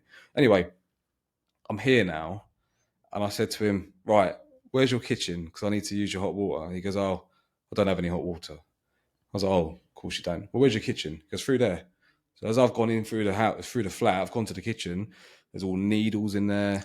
There's all there's all like spoons where he's been. I don't know. There's all. And the problem is here is that I'm actually in another position. Do I tell him, listen, mate, this is too much for me. Can't work in these conditions, and he just stabs me, or do I just, because he would have done? He was, mate. If you saw him, or do I just do it? Mate, I gotta be honest. If that was me, I'd have been like, all right, fella, I'll just go get something out of the van. Right? Yeah. Dip. Exactly. Right. That's what I should have done. But the way it kind of materialized, I couldn't. I was in the position anyway. And then anyway, did it. But the whole time, my machine's loud, right? So the whole time I'm cleaning, I can't hear if the dog's going to be behind me. So I'm like looking over my shoulder the whole time, and the wardrobe's doing that with the dog's trying to get out. But I'm never going to hear the dog attack me from behind because the machine's too loud. Long story short, 90 quid, go to square the bill, and then he pulls out one £20 note in this hand, pulls out another one in the other hand. He's sitting there, he's going, and I said to him, mate, I can fucking see it's 40 quid. Just give it here, it's fine. So I took the money, left, drove out of there. And I was so angry with myself. Like, how did I get myself in that position? Like, how did I allow myself to be in danger like that? What happened there? Went back on our Facebook chat. Oh my God. Go figure. All makes sense. He has no profile picture. He has no tagged photos. Really? He has no albums. He has no shares. And I remember thinking, right, from this day forward, anyone who books in for any sort of business, I need to do like a mini stalk to make sure they're a real person.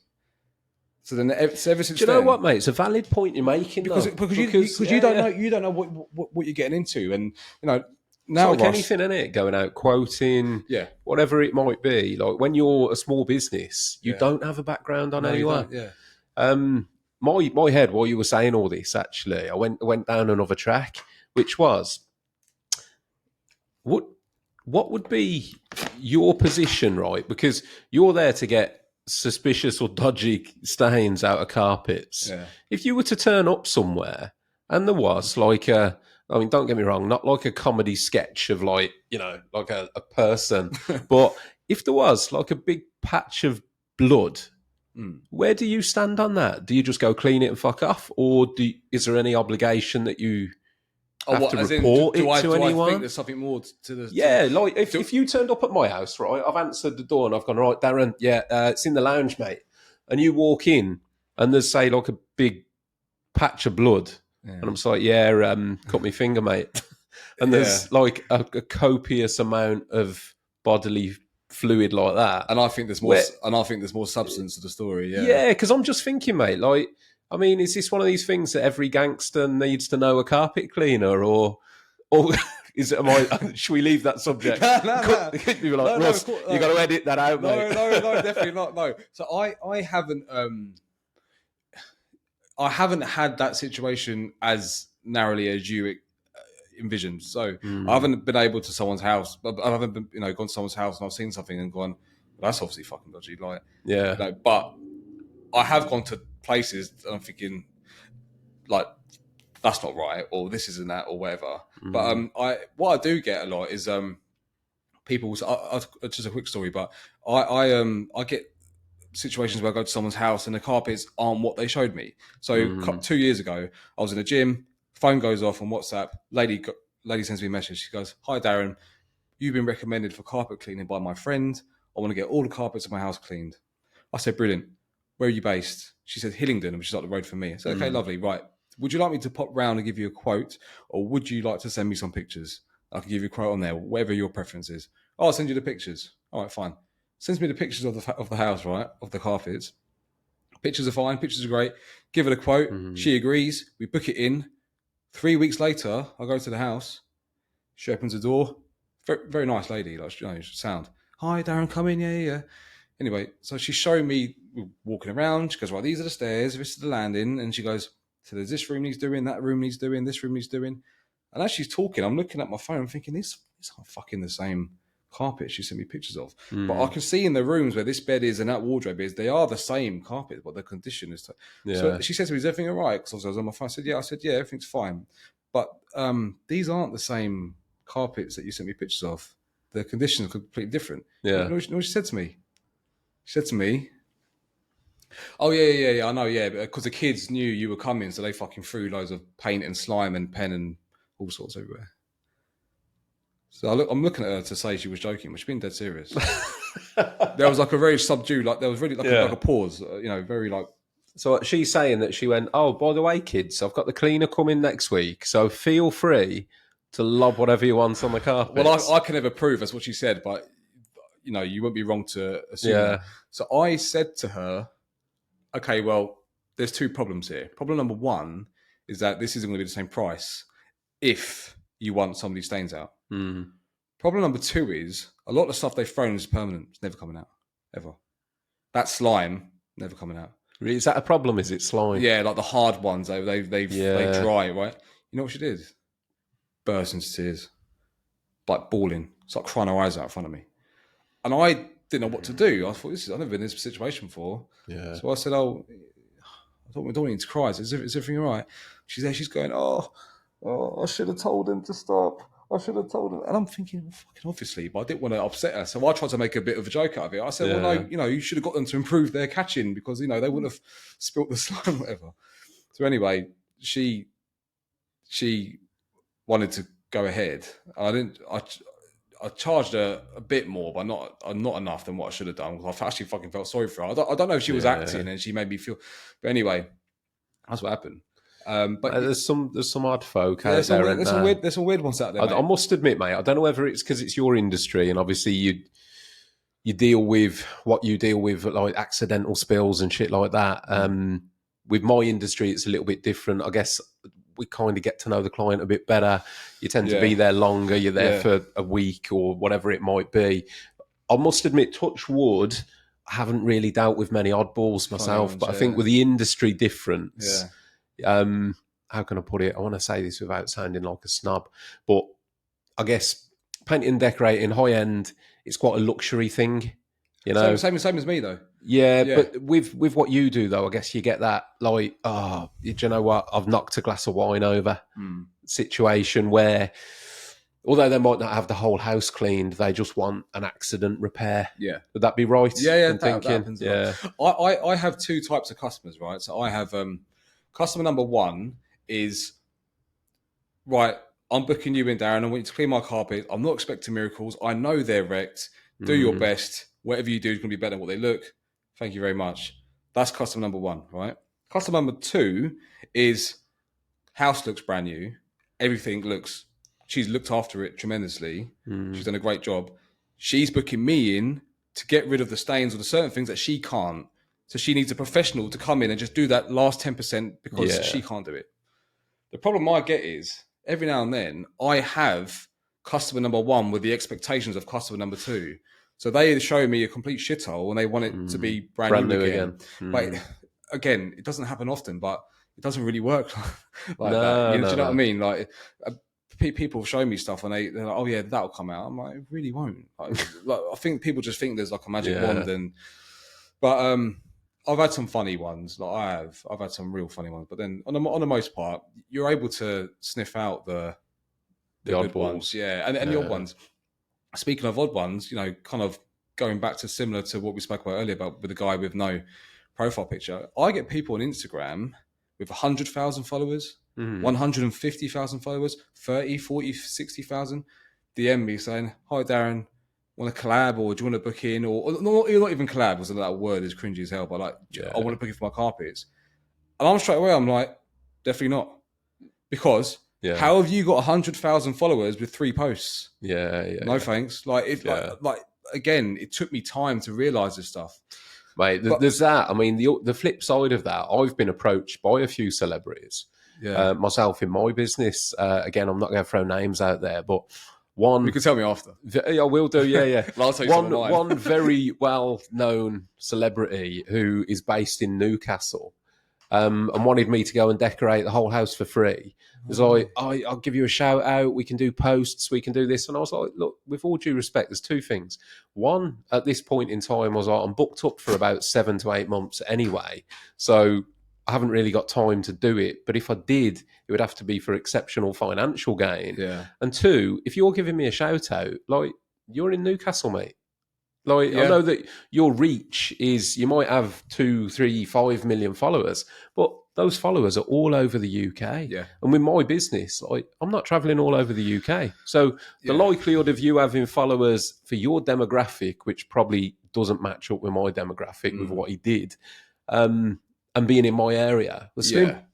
So I knocked it back, but it was like, what, really? And I'm like, well, yeah. And then they tried to use the example that they'd collaborated with a hot tub provider, and this hot tub provider had sold like 30 units off the back of their post. And I'm like, yeah, because they can ship them anywhere in the UK, mate. And that's very much your demographic. No, I can resonate with that, because I get a lot of people, same thing, like a lot of celebrities as such, or I hate using this word, but fuck it, I'm going to use it because that's kind of how people know them. But a lot of these influencers, oh mate, anyone's an influencer, who DM me, but a lot of the time where they are, it's not compatible. Like I wouldn't be able to do that for you because you're based in Liverpool or you're based in whatever.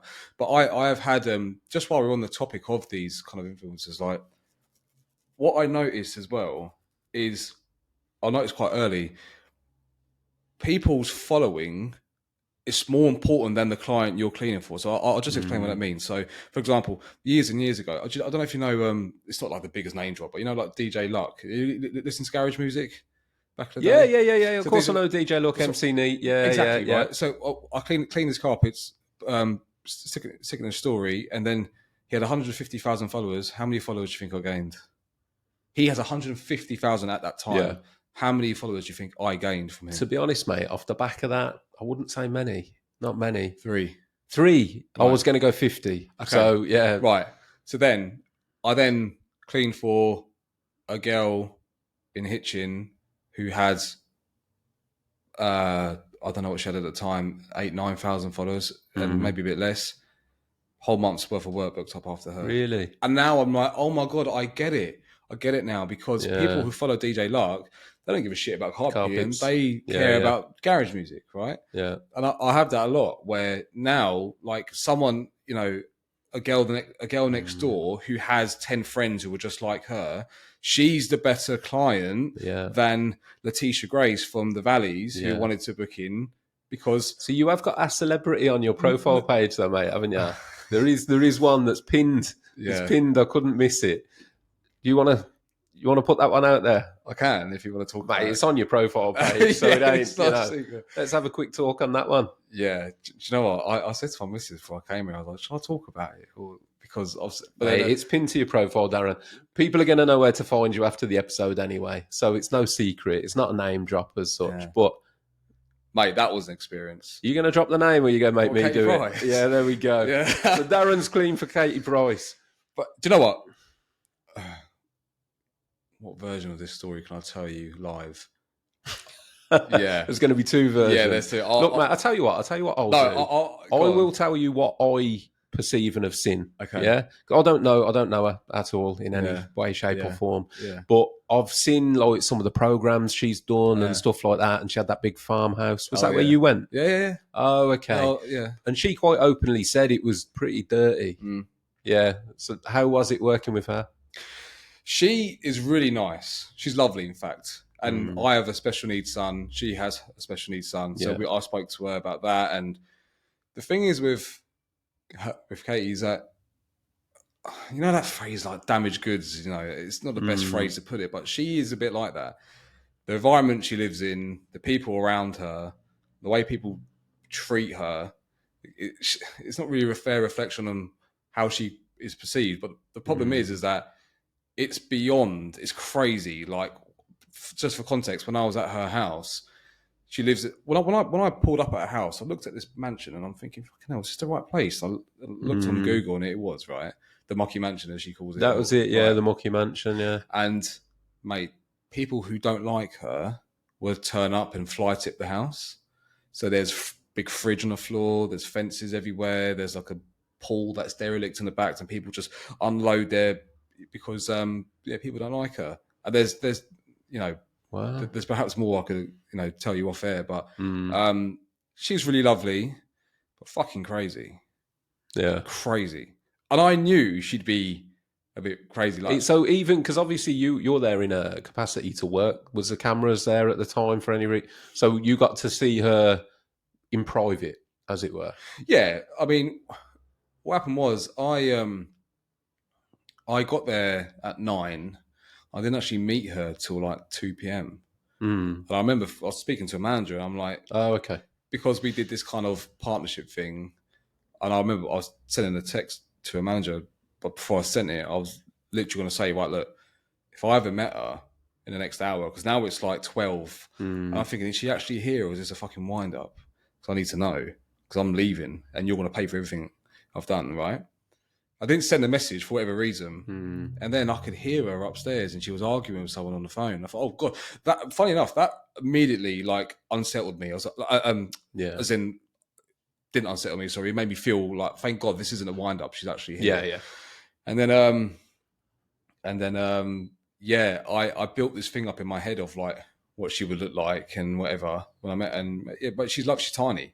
Yeah, she's tiny. Yeah, one of her like colleagues walked out, and then she walked out, and then she said to me, "Oh, I heard you're all the best." And I said, "Oh, it's very kind of you, but that's not true." She went, "No, seriously." She goes, "Oh, me and my team, we looked at everyone online on Instagram. We found you. We thought you were the bollocks. So it's very kind of you, but I'm not sure about that." And then she said, "Where are you from?" And I said, "Oh, I knew she's in Ruislip." So I said, "Oh, you won't know. It's a place about an hour and a half from here called Ruislip." And she goes, "Of course I fucking know Ruislip. I used to live there." I went, "Oh, yeah." And then she said, "Should we get this picture?" I said, "All right." And I don't know if she's going to, I think she follows me. So I'm not sure if she watches this. I hope she doesn't mind. But Okay. yeah. But when we, she really made me laugh we got this picture and I didn't know, like, because she's a celebrity, right? She is. And I don't care what anyone says. Yeah. She's one of the most fucking famous people in this country. Oh, mate, if you easy. ask Yeah, anyone the age of 18 to 60, who's Katie Price, they know who she is, right? Yeah, absolutely, mate. Oh, look, come on. I mean, at 84, I was born, so the Sun era, Page 3, Jordan. Every bloke of my age knows who she is. Man, woman, whatever. And but I didn't know when we took this selfie, not selfie, one of her friends took the picture of us, the one you've seen. I didn't know to be like, do I lean in? Do I put my arm around her? Whatever. Like, she just fucking grabbed me like this, and she just pulled me in, not like a flirty way or anything. She just, I thought, okay, fine. She's hands on, so I can. So anyway, I put my arm around her. Anyway, get this picture. She takes one look at the picture. She goes, "No, take it again. Hate it. Tits look too small." Take another one. "No, hate it. Tits look too big." And literally by like the 10th picture, my eyes are still just about fucking open. I was like, Jesus, like. But she was really, really sound. Like, and then she said, "Oh, what's your number? I'll send it to you on WhatsApp." So yeah, no worries. So I took a number, she gave me, and then I gave her my number. She sent a picture over to me on WhatsApp, and then the whole plan of this was for her to upload the content I've been there for as like a sponsored thing. And then I have to be careful where I go with this because some of these things I want to tell you, but I probably shouldn't. But I'll tell you after. We can have a chat. We'll have a chat. We'll have a chat off problem. air. Listen, I'll end it with this. She's really lovely, and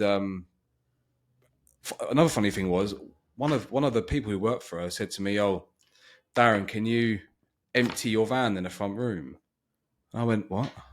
She went, yeah. Can you empty your van in the front? I said, "Well, no, because I'm going to be going to and from the van throughout the time I'm here." Mm-hmm. And then she said to me, "No, the reason is because we have a guard dog, the black Alsatian, right?"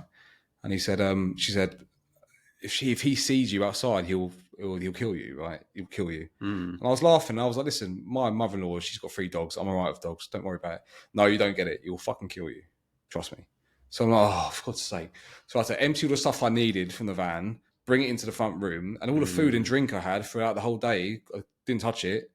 It's just sat in the van. And I probably could, if I really wanted to, go out and eat it, but it would have been aggro. Then I had to shout to the other end of the mansion to hold the dog. Fuck all that.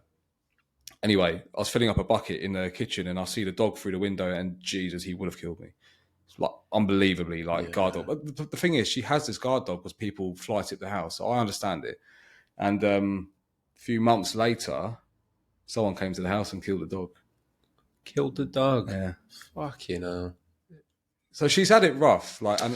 Mate, honestly, I wouldn't swap. The idea of celebrity and that level of celebrity where you're constantly under scrutiny and eyes on, that sounds horrendous to me. Mate, honestly. You know. And but she was really sound and she was talking to me about Harvey, and I'll explain. My son Roman, he's nonverbal and autistic, so actually, mate, this is a good point here because we've gone around business. Can we pull it back? Let's pull it back to your kids and the situation with your kids and did you say that they've both got autism? So, I've got 2 sons. Roman is 5, Rafe is 3. Both cool names, mate. Thank you. Both autistic. Different.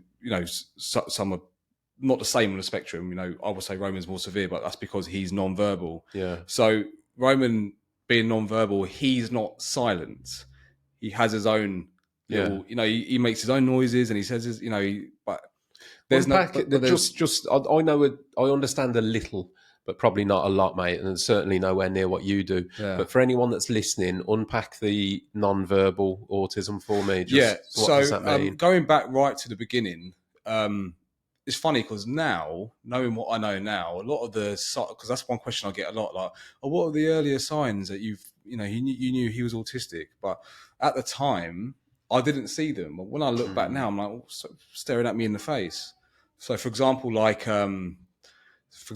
he would have, most kids would have one toy, they play with it, then they get bored, and then they'll play with another toy. He would have the same little Woody in his hand for 4 hours sometimes. My missus will take him to Uxbridge and back in the buggy, and he'd come back, he'd still be holding it. Yeah. There was that. Then he would line up all of his toys. He'd line up all the cars. My youngest, when he has a car, he will do that. Whereas Roman will line them all up. That was one sign. He'd get really funny about noises. He'd be like that. Some places you go to. His thing for his sensory needs is he likes to see. He likes sounds, and he likes to see things drop.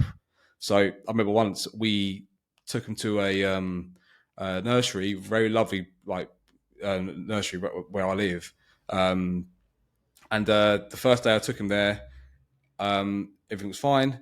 Second day, I'm at work. I get a phone call from a lovely lady there called Lorraine, who owns the nursery. She said, "Oh, hi, Darren. Nothing to worry about or anything, but I feel like Roman's a bit frustrated today because he keeps throwing all the pencils on the floor." And I said, "Okay, I'm really sorry to hear that. He didn't seem frustrated when I left him or when I dropped him off. So I'll deal with this. I'll look into it. I'm sorry to hear that." Next day, same thing. Calls me up again, but she goes, "Hi, Darren. Listen, sorry. We called you yesterday to say he was frustrated, but actually we realised he likes the sound and he likes to see the pencils drop and hit the floor." Okay. So I said, "Okay, well, I never really noticed that. Now that's obvious."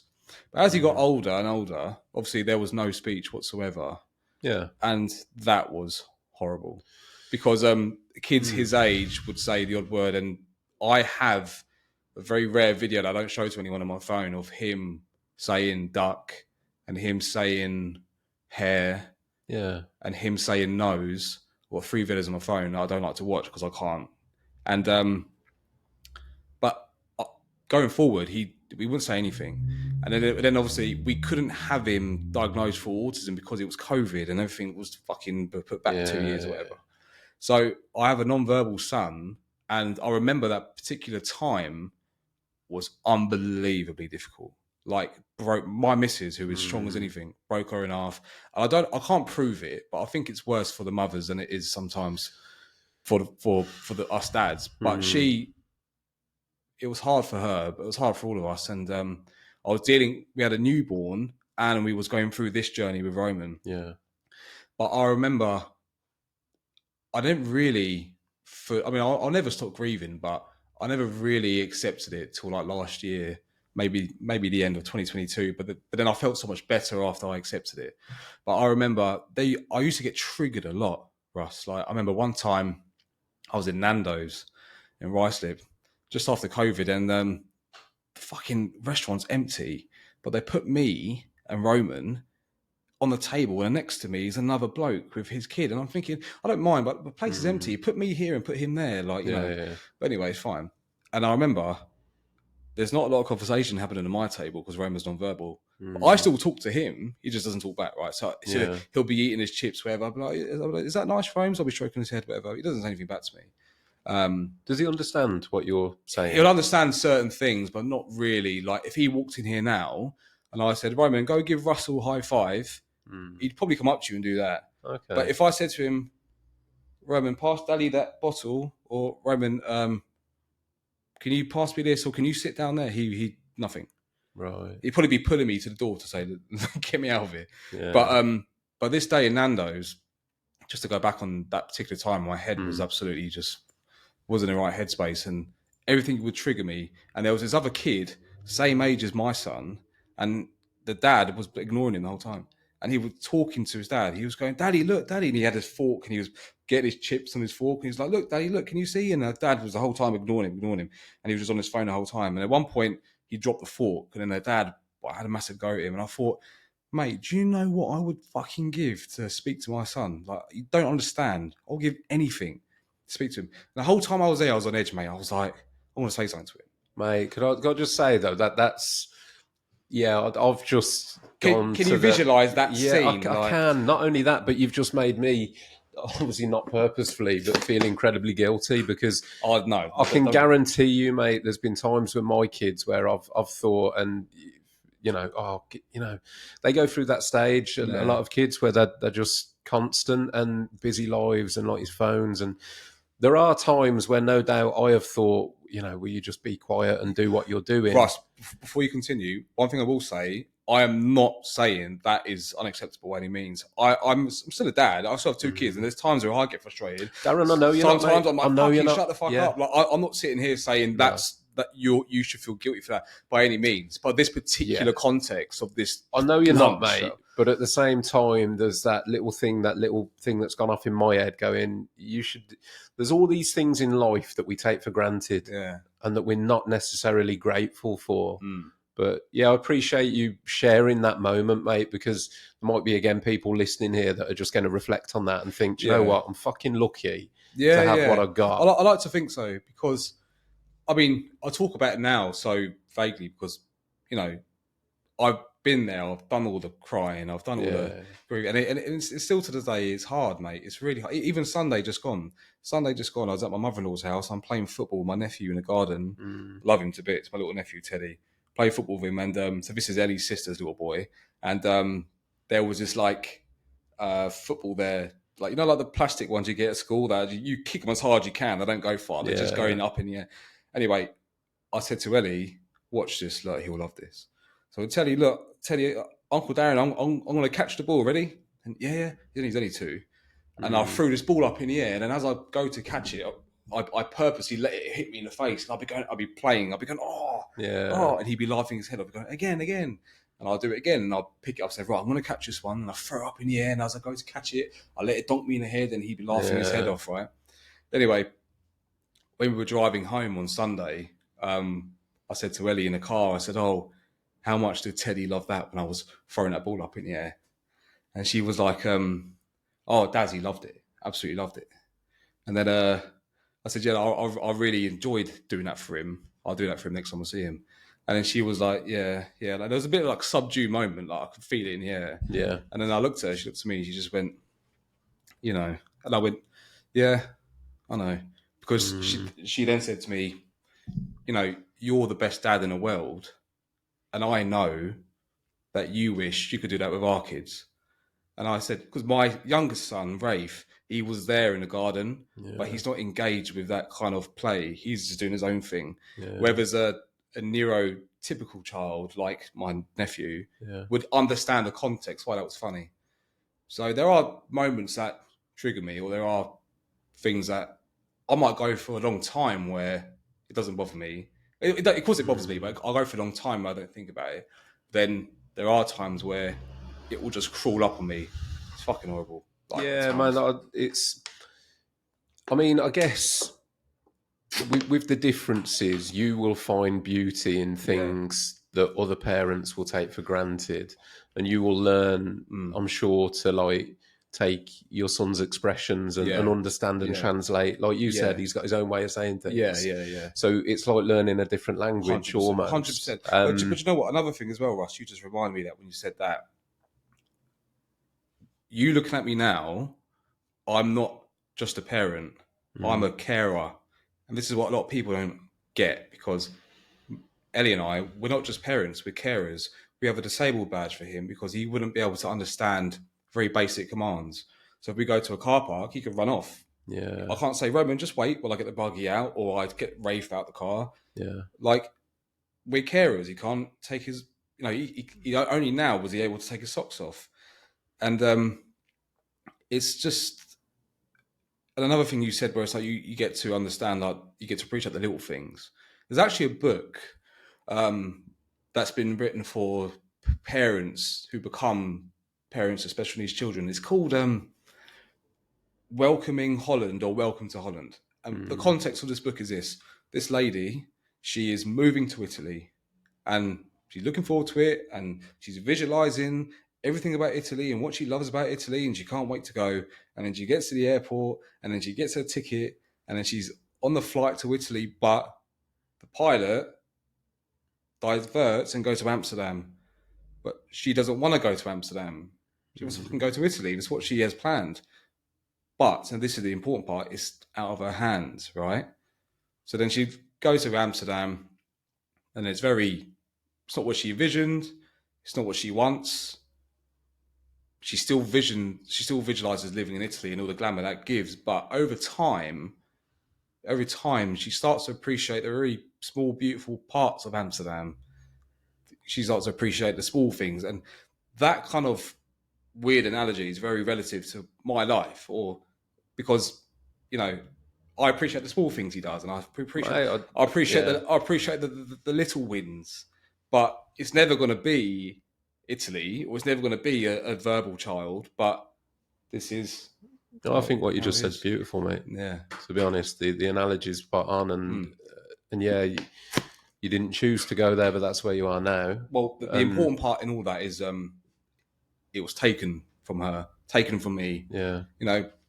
I had visions of me going football with him and being in a car and whatever, going to McDonald's after, all that stuff, but that's never going to happen. So, forgive the ignorant question, mate, because again, I'll state now I don't know a lot about it. Please ask everyone. But I'm just asking, I guess, from a perspective of potentially people that are listening that want to know a bit more. Yeah. So, as a father of a non-verbal child, is that lifelong, the non-verbal element?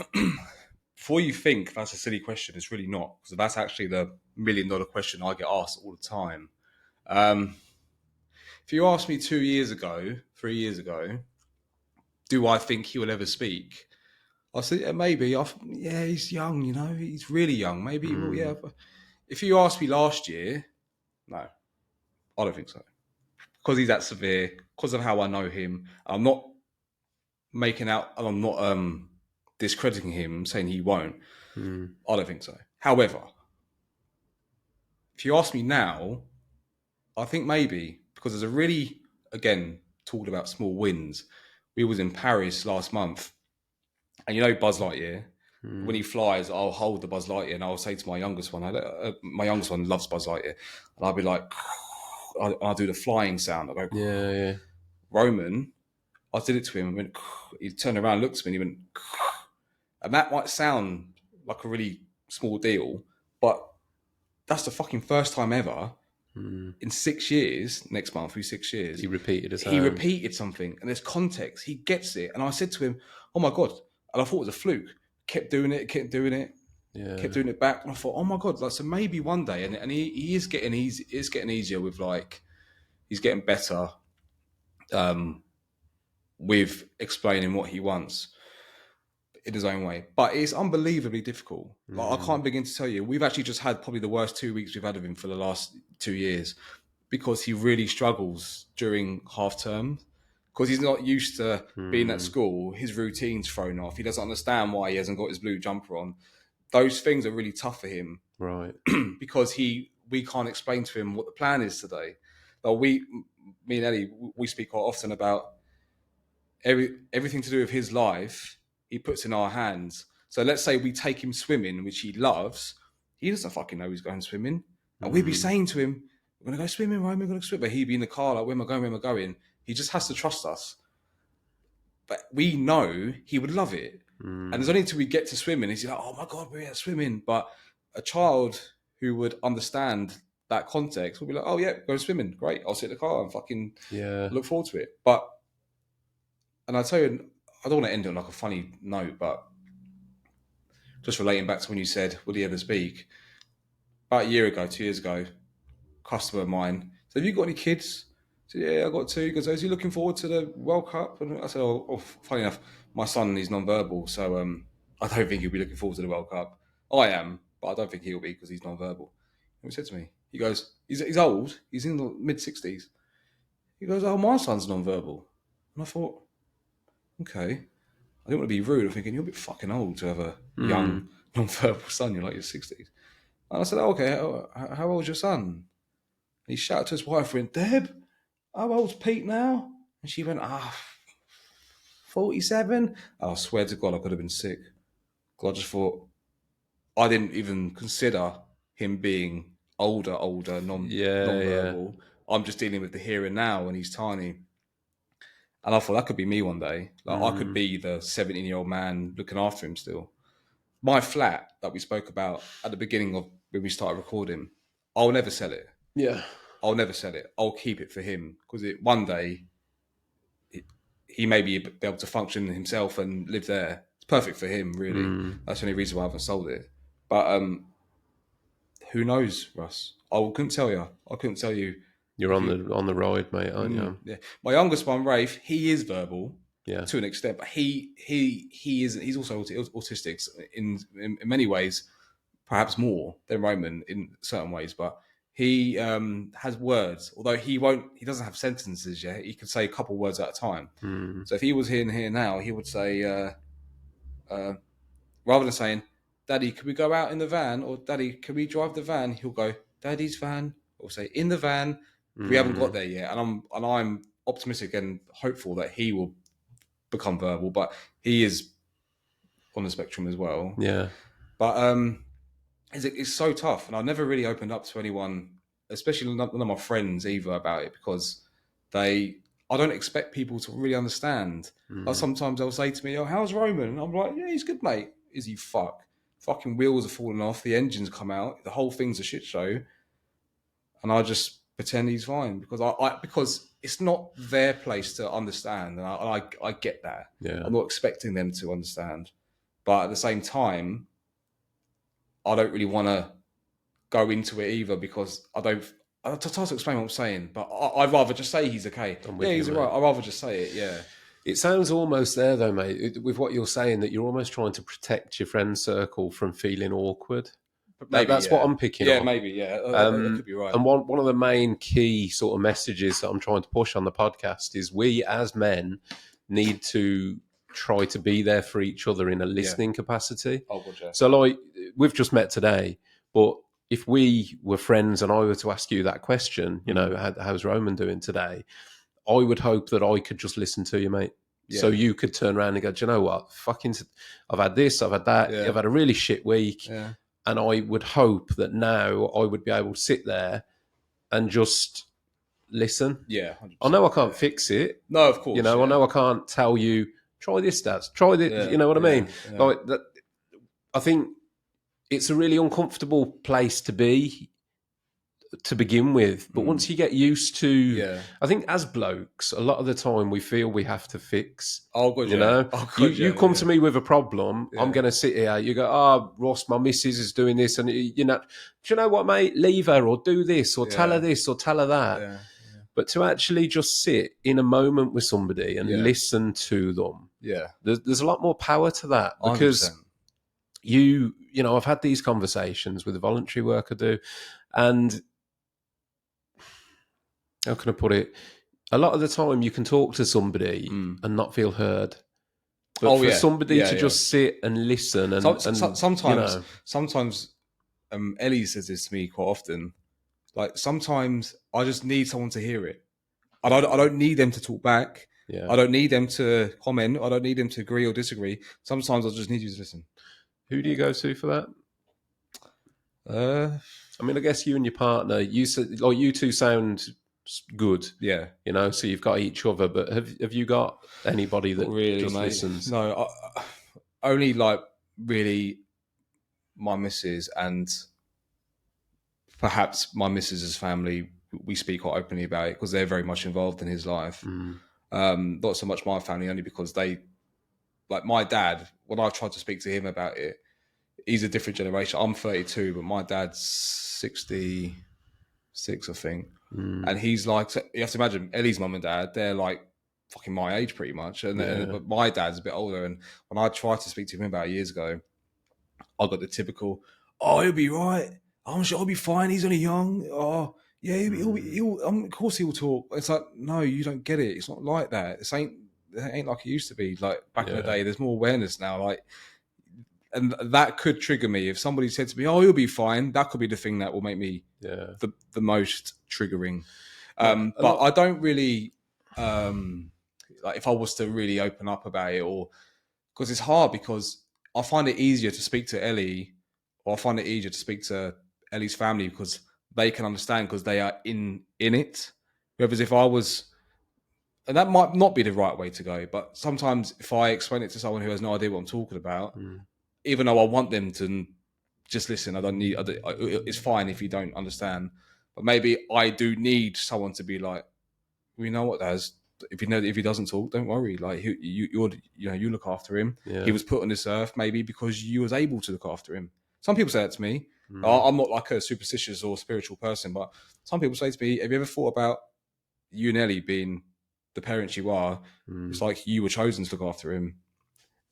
I don't. Do you know what, mate? I can guarantee you know this anyway, but the experience of being a parent to a non-verbal child and your other son as well will definitely have changed you and given you qualities that you didn't have before. Russ, honestly, like you wouldn't believe. I feel like I didn't really grow up until Roman was like 2 or 3. Until we found out Roman was autistic was then I really matured as a person, I think. I have much more empathy now. I'm much more patient. I understand more. I can see things above what I can listen more. I know when to listen. I know when to speak. All these things, because I've always been on the other end of that.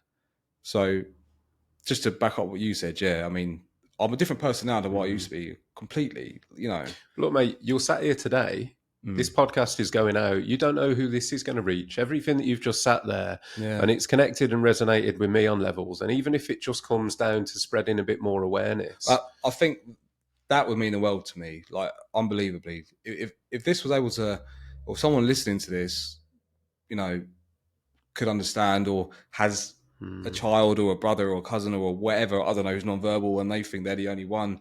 Believe me, you're not the only one. And I've been speaking more about the nonverbal side rather than the autism side, because obviously I have 2 autistic sons. There's people who are autistic in my family. Like, autism is my everyday. Like, the minute I wake up to the minute I go to bed, it is autism, autism, autism. And that alone, mate, can be draining. Yeah.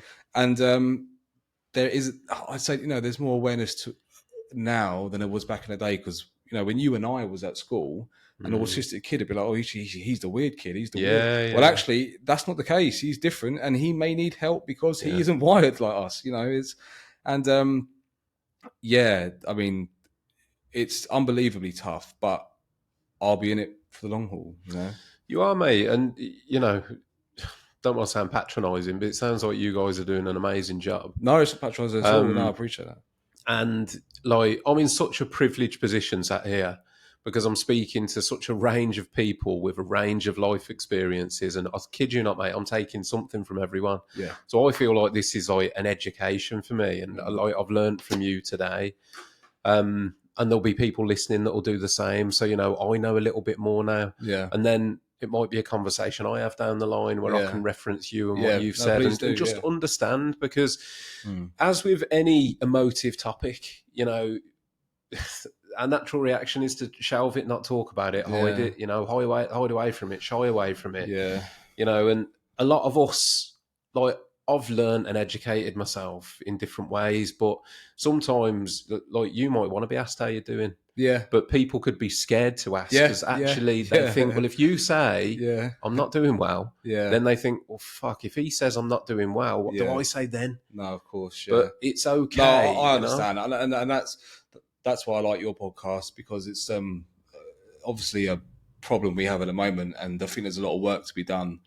And I think, things like this are good stepping stones to get to that finish line. But, while we're on this topic about, men's mental health, I'm not really, believe it or not, I don't think about it as much, because I think, when life's busy and whatever, and days I do feel down, without trying to sound like I'm the busiest man in the world, sometimes I was like, you feel down, you feel like this, but fuck me, you ain't got time, because you got to do that job and go, deal with your autistic kids, and then you got to run a business. So sometimes for busy people as well, there is no time to grieve to other people or explain how they feel, because they're so engrossed in all the shits in front of them. Maybe they need to make time. Maybe they need to, Have you got any support around you, mate? Have you got, like, are there any support groups, or have you got anything? Oh, support-wise, no, I wouldn't have thought so. But I don't think so. But again, if anything, if I do feel down, I'll speak to. I'm a bit of an open book, to be fair. I'm not really someone in the sense of, like, people I don't even know, my customers, if they ever ask me about my kids, I'll go on a full-blown autism conversation with them. Yeah. It's not like it's not always I'm like, yeah, they're fine when they're not. Sometimes I will, so. But no, it's definitely a topic that, I had a friend, I like to say about 18 months ago now. I was in a pub with my brother-in-law, and I go to the bar. And as I get into the bar to get some more drinks, I see the barman, and I'm like, I recognise him. Where do I recognise him from? I know who he is. He's a brother to my friend Jack, who he used to go to school with. So I get to the bar. He sees me. He recognised me as well. He's like, "Oh, you're right, mate. You're Jack's friend." I went, "Yeah, you're James." He went, "Yeah, good, mate." I said, "Look, 4 Stellas, please." And as he's pouring the pints, I'm like, "Oh, how's your brother Jack?" He said, "Yeah, he's good, mate, good." So I pay for the beers, and I take the beers off him. And I said, "Well, look, when you next see him, you tell him that Darren said hello, right?" "Yeah, I will do, mate. Yeah, cheers." 2 weeks later, I finished my first job, and I thought, I'll go to the high street just to grab something to eat quickly. And I see Jack there, my friend. I'm like, go up to him. I'm like, "Fucking hell, you right, mate?" He goes, "Oh, you right, Dad?" Gives me a big cuddle. I said, "So weird. I've seen you. I only bumped into your brother 2 weeks ago down the Green Man in Denham. He's barman there. He works there."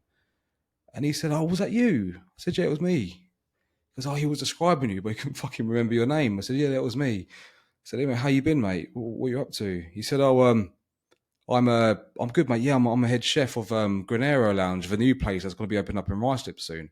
I said, "Oh yeah, I know where that is, because there's another one in Uxbridge." And I said, "I'll have to pop down and see you. I'll come see you."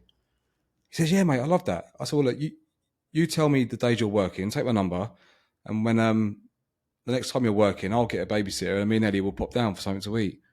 "Yeah, mate, I'll do that. Yeah, 100%, 100%. Anyway, we swap numbers. Gives you a big cuddle and that, and he goes, "Oh, good to see you, Daz. Send my love to the boys and Ellie." He went, "Yeah, we'll do, mate. Yeah, we'll do. Good to see you." So he went one way and I went the other way.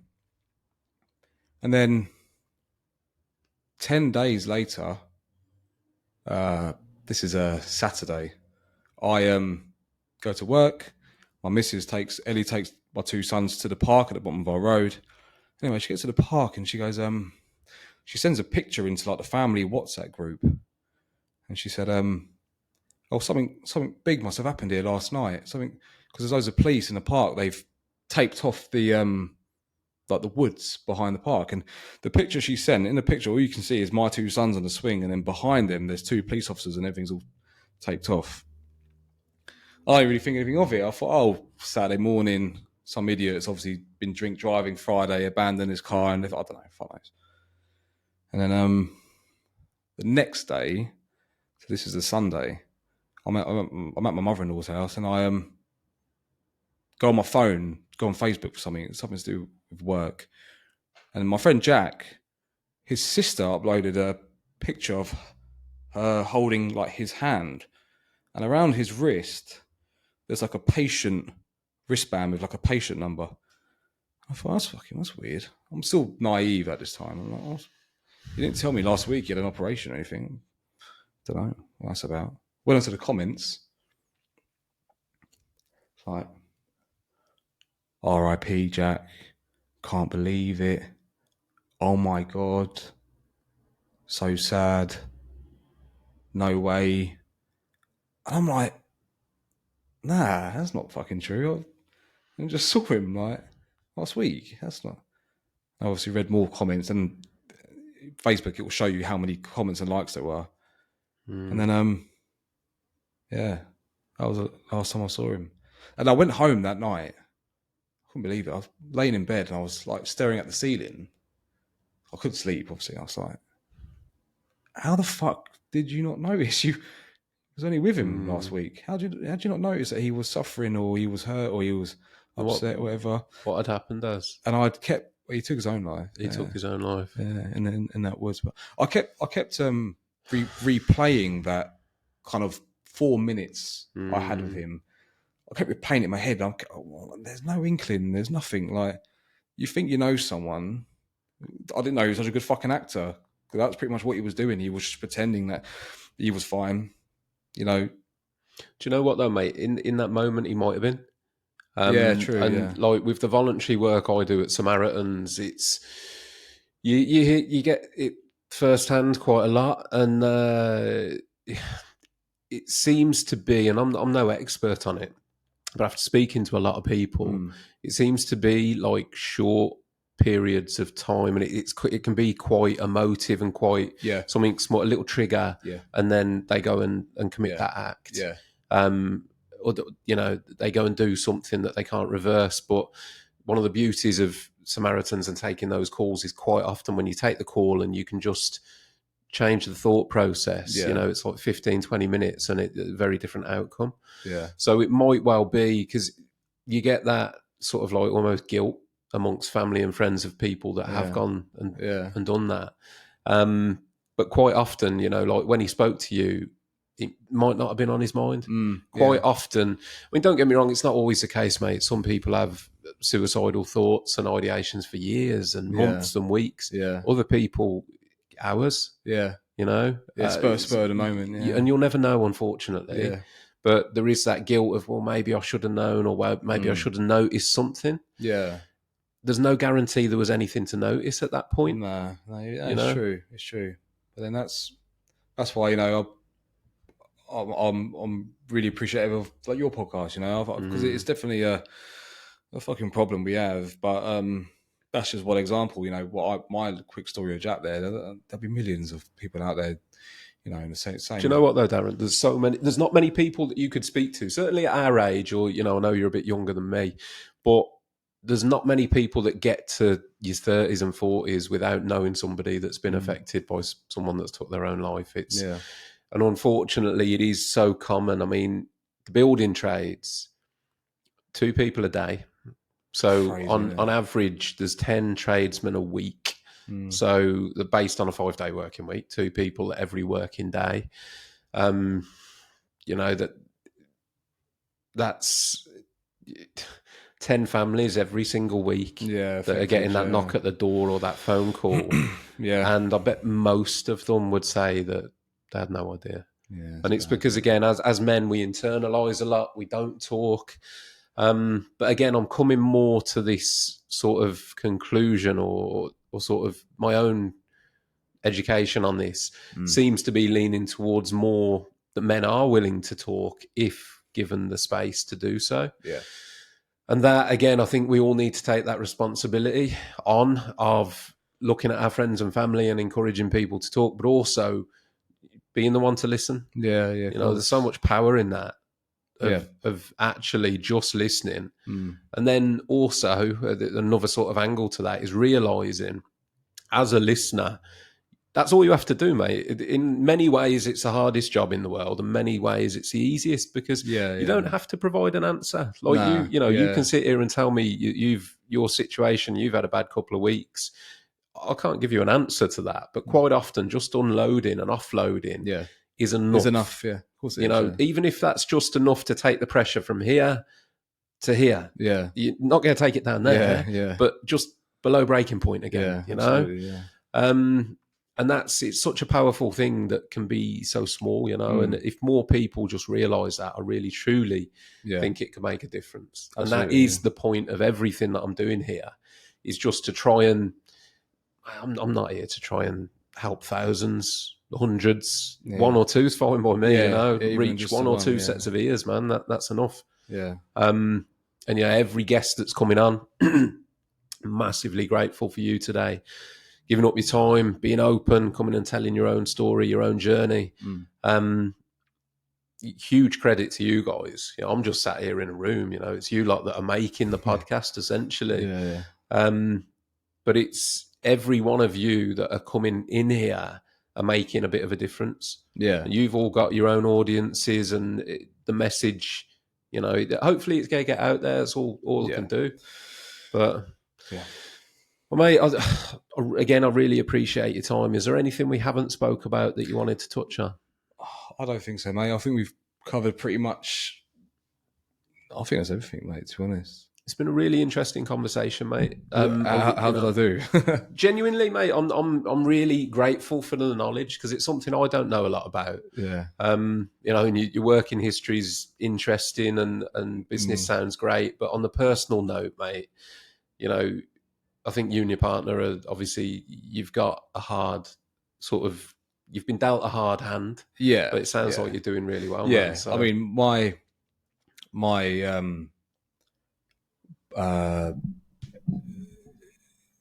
parenthood or, fatherhood, my journey has not been the typical journey. Certainly not what I had planned. And obviously Ellie could say the same in her own way, but I'm just getting on with it, mate. I have to. I've got two young boys. I have to be there for them. So it's fucking all credit to you for doing that, mate. Because running a business, we've touched on this, it's no mean task, mate, it's not easy. So you're doing that with everything else and providing and looking after them. Yeah. So all credit to you, mate. If I had a hat on, I'd tip it to you. I really respect what you're doing, respect everything that you've talked about today, mate. Well, thanks for having me. No, man, it's inspiring, honestly. When we get to this bit, where can people find you, Darren? Yeah, no, I'm one of the very few that's not on TikTok, but you can find me on Instagram, cleanercarpets_, and on Facebook, I'm just Cleaner Carpets. So I'll put your details on the episode. Yeah, that'd be great. Yeah, I appreciate that. And obviously, I'll tag you in everything that goes out there, mate. So thank you. Once again, massive thank you for coming pleasure. in, talking and giving up your time. And final mention to our branding sponsors, Creative Branding Workwear. I'm going to hook Darren up with his T-shirt and hoodie for coming in today. So big thank you to you guys.